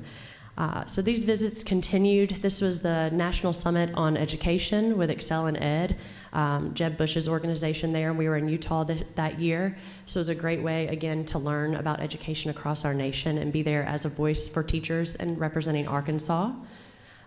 In November, we recognized our veterans here at the State Board, and it's always been such a pleasure to participate in those special recognitions and those moments. And then that was actually Veterans Day at my daughter's school, where they were doing a Veterans Day parade. December was probably one of the most special months. If you all remember, I was able to go back to the White House and see some of the students that I taught's artwork displayed there on the Christmas trees in the White House. And my friend Michael that I showed earlier, he's the one when I called his mom and I said, "Michael is in the White House." And she showed him the text message. And he said, "Of course I am." And I will, that is one of those stories that will be in my heart forever. It was just incredible. And then the Christmas tree decorated outside of the White House from our Little Rock School District. I was also able to visit the Friendship Aspire Academy there in DC, where the DC Teacher of the Year was a preschool teacher, and then Senator Bozeman was kind enough he had a recognition for me and to take me to lunch there at the Senate Dining Hall. Again, I loved December. I loved visiting with students and just really bringing joy into our schools and celebrating those special moments with them. January was the incredible opportunity to hear not only John Hattie speak, but attend the national championship football game and be on the field there. You can see I'm a little bit puffy-faced from crying from just the amazing experience that was. And it seems like every month there was another, "I can't believe this is happening" moment. I didn't put a picture in there of my visit to Earl, but after visiting Earl, I wanted to make a point to visit all of our schools that are receiving that Level 5 support. And so visiting Helena, West Helena, Lee County, we've been to Marvel Lane. It was so important to me to recognize education outside of my bubble, to hear what teachers were experiencing, what their struggles were, and to also recognize the amazing work they're doing and a lot of the support they've been receiving from the state. It was imperative to me to see our state as a whole, and so I loved those experiences. This is a few visits to some of our inclusive practice project schools, meeting those teachers and those students, and just celebrating the progress they are making in supporting all learners to the maximum extent possible, not just looking at least restrictive, but at most inclusive. Love Teaching Week. If we hadn't had the ice storm, I think I would have been able to visit almost every Teacher of the Year finalist, but I think I got 8 of them in that month. We were able to go to Marion. We went all over, or that week, we went all over the state visiting teachers and celebrating their love of teaching. I was able to film that course for Arkansas Ideas on supporting our military-connected students, and then continue with the Presidential Leadership Scholars Program. And then just spending time with kids, celebrating their progress, celebrating their growth. And also, I loved this focus on reading from Lone Oak. I thought that was one of the really special, unique events I was able to attend. They were with Miss Arkansas, Ebony Mitchell, and then Craig O'Neill. And I love that these districts are emphasizing reading and putting books in our kids' hands and making that such a priority. I think that we know as a state we have to have our kids reading, and we are doing the work to make that happen. It's a must. We have to make sure kids know how to read and that they learn to love to read. This was such a beautiful day of celebrating our future educators, and I think anytime we can celebrate people that are choosing to enter this profession, we need to do it and acknowledge them. The high school students, what an awesome opportunity to meet the secretary, to meet the governor, to meet the board, and see that what the work that they are doing to enter this profession is important and it's acknowledged. And so I loved that day and that the board could go down there together to celebrate them. So a few more pictures on the right, of course, from the Presidential Leader Scholars Program for George older George Bush, and then filming our inclusive practices course with the department special education teams, so that we can get the information into teachers' hands on how they're going to be able to better serve all students in their classrooms. A few pictures from that first month, or that first filming of Rise and Shine that we are so excited to see come out, and then a little bit about what's next.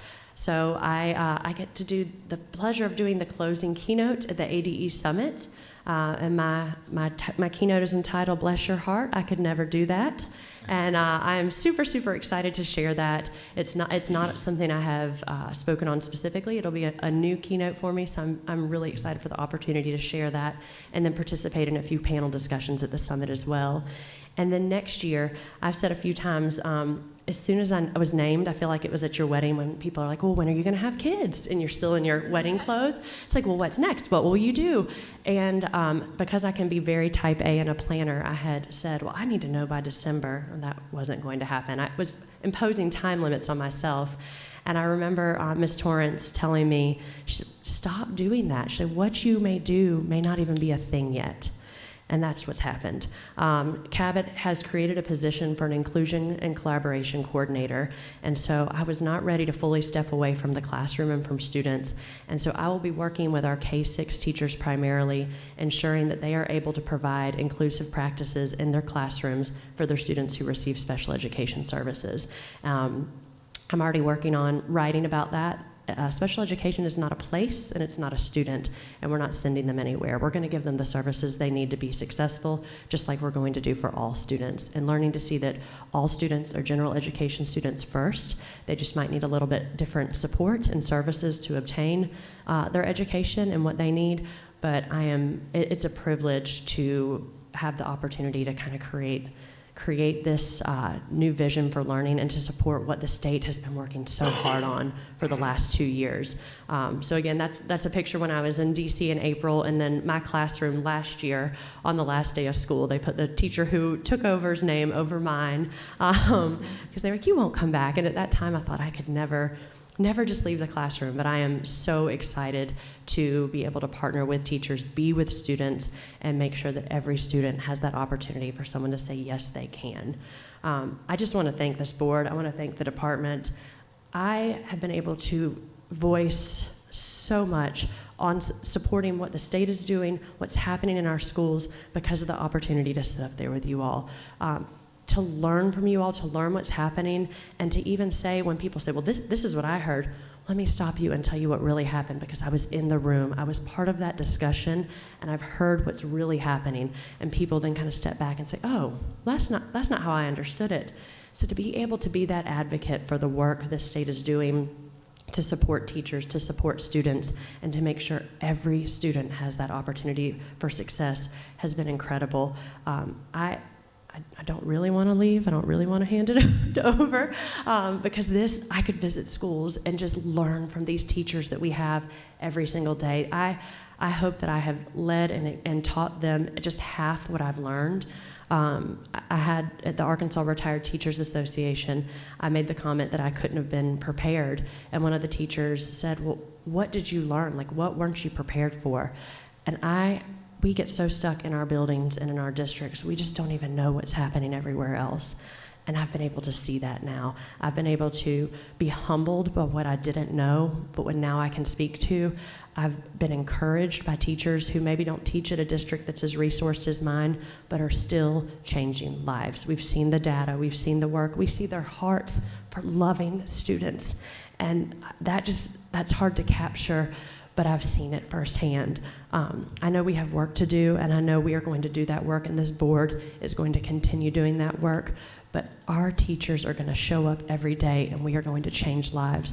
And I have said it is not just my job, it's who I am, and I love kids, and our kids deserve teachers that love them, and they deserve to be told, yes, you can. Let's do the work and do it together. So thank you for letting me be a part of this, for teaching me and including me, and I look forward to visiting or helping in any way y'all need going forward.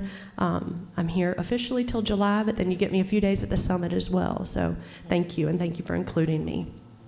Awesome.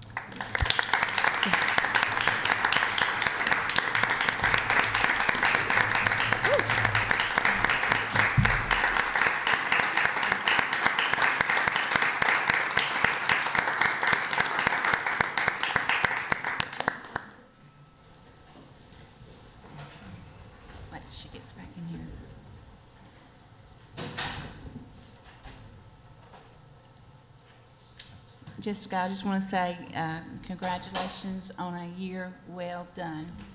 You've set the bar incredibly high. I know Capri is probably thinking, oh my goodness, what have I just gotten myself into? You know, but every Teacher of the Year puts their own personal touch on it, and none of us have been the same. But you have done an outstanding job. On behalf of the board, we appreciate you and your input that you've been able to give us this past year. You've been a teacher voice that we definitely need to hear, and so we appreciate that. Good job. All right. Are there any public comments? No public comments. I have one. You have one, okay. All right. So I know we're at the point where we're wrapping up the meeting, but if I could take a point of privilege, I would like for the members of the board to leave the dais and join me down in the front row of the seats, if that's okay. Okay. And everybody's giving me that look, but yeah, that's an order. Oh, okay. Come on down. All right.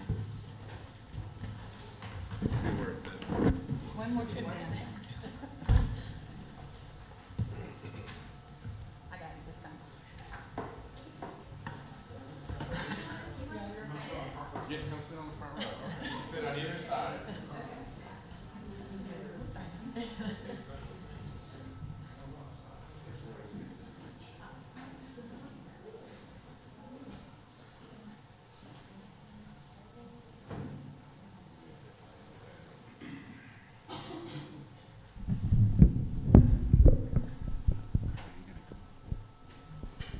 So as someone that's still been here, kind of new, but feeling like I've been here almost 6 months, almost half a year already.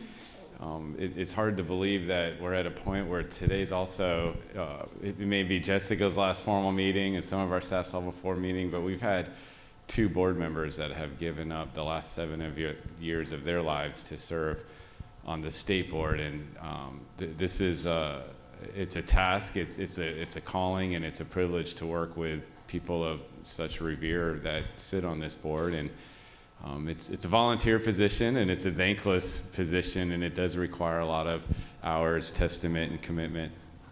So I asked everybody to join down here because we want to recognize 2 people whose last meeting it is, and Kevin and the team helped put a little video together. So first I want to recognize the passion and dedication from Dr. Hill, and share a quick little video before we do that.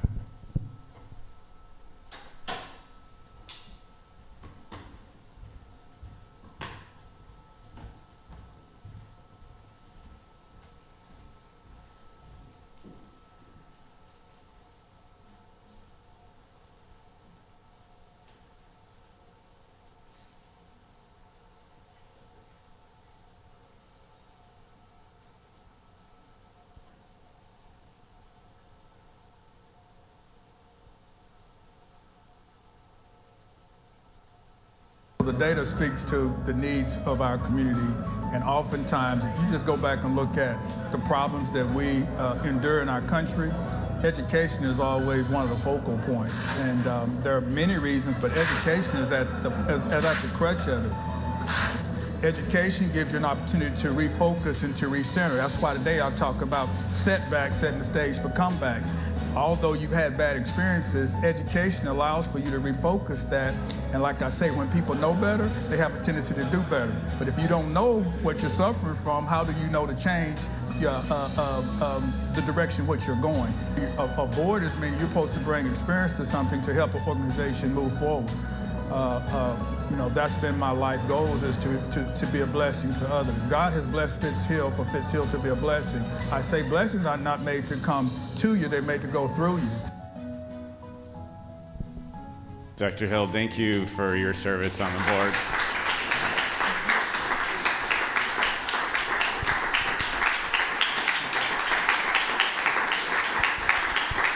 You got to say something.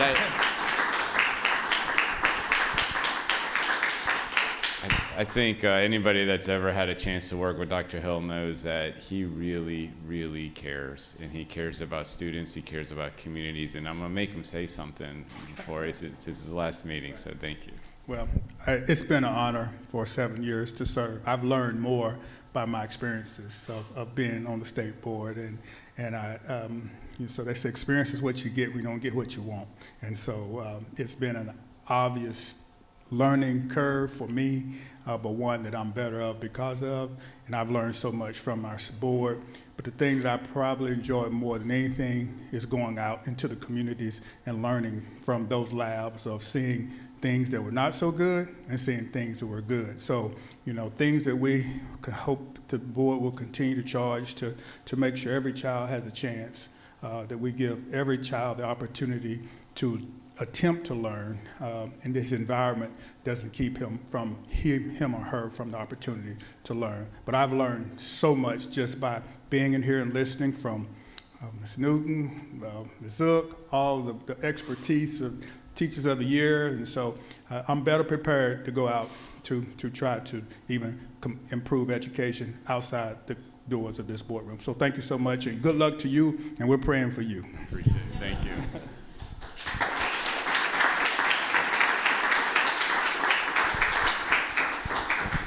This is also our board chair's last meeting, so we have a little video that we're going to show real quick, if that's okay.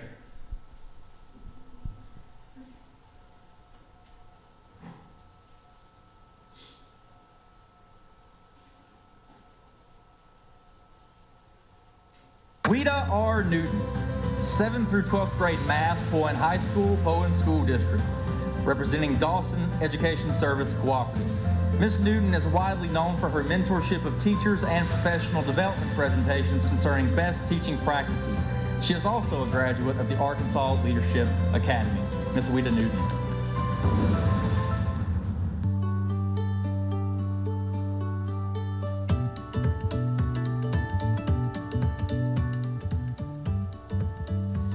One of the greatest things schools can do for students is to provide a quality teacher in every classroom. But all across Arkansas, there is a shortage of teachers in critical areas. Wow, what a great adventure. One of the things that I love most about reading is to be able to go on adventures with characters of a book.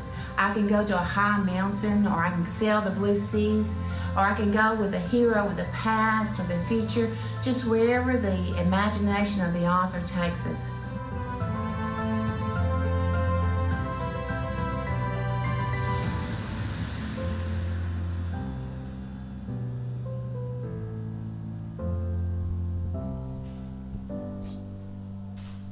So anybody that's had a chance to work with Chair Newton, someone that's dedicated to her life to improving learning and outcome, and is a role model, a mentor, but always at the heart a teacher. And I think every single one of us has learned from you. And I know I've only spent some time with you on this board for a few months, but the way you lead our priorities with dignity and grace will always be remembered. And we really appreciate everything you've done for this great state of Arkansas. So thank you. Come on up.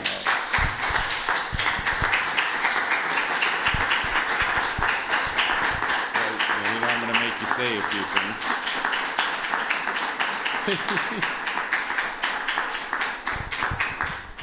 Well, this is 7 years, but it's actually been 8 years, and it's been 8 years of my life that I've grown as an educator, as a person, and it's because of y'all. Y'all have become lifelong friends, mentors, helps. I appreciate all that y'all do for education, and more than that, I appreciate what you do for the students of Arkansas. As a teacher, every child that walked in my classroom became my child, my baby. And when I came on this board, that was how I felt about the students of Arkansas.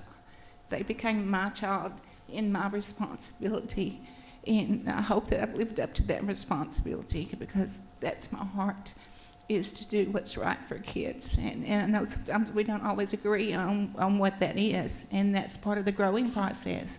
That's part of becoming a better system, learning what works and what doesn't work, using Ms. Kaufman, using data to drive our decisions. And so, see, I learned something.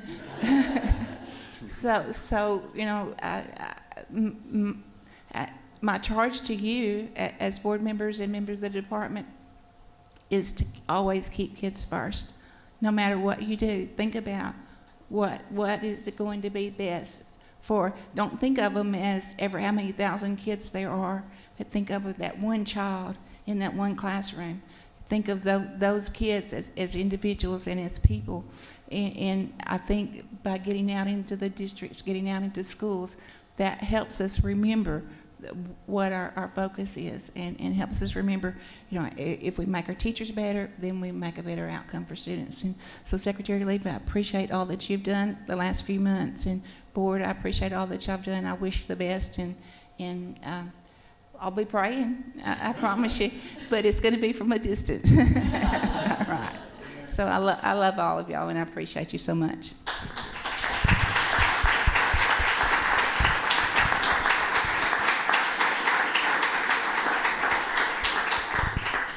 Thank you, board, for indulging me. So I guess we have to come back up here and finish the meeting in a formal fashion. But both of you can't change your cell phone numbers. We know how to get a hold of you.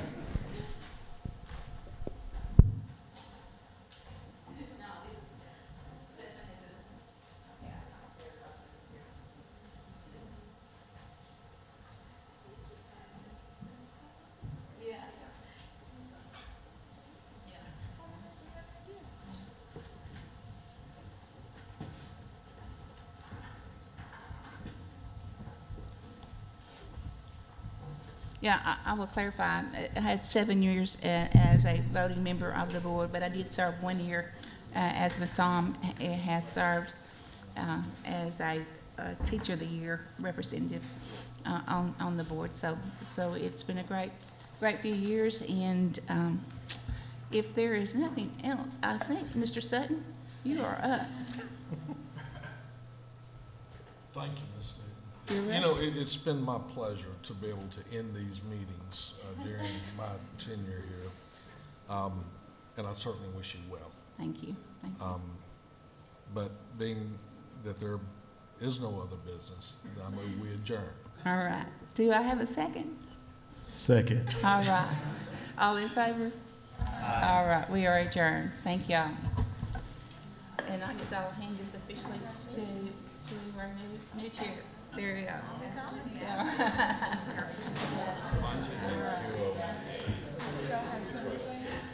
We're leaving next week for National Bad Day Meeting.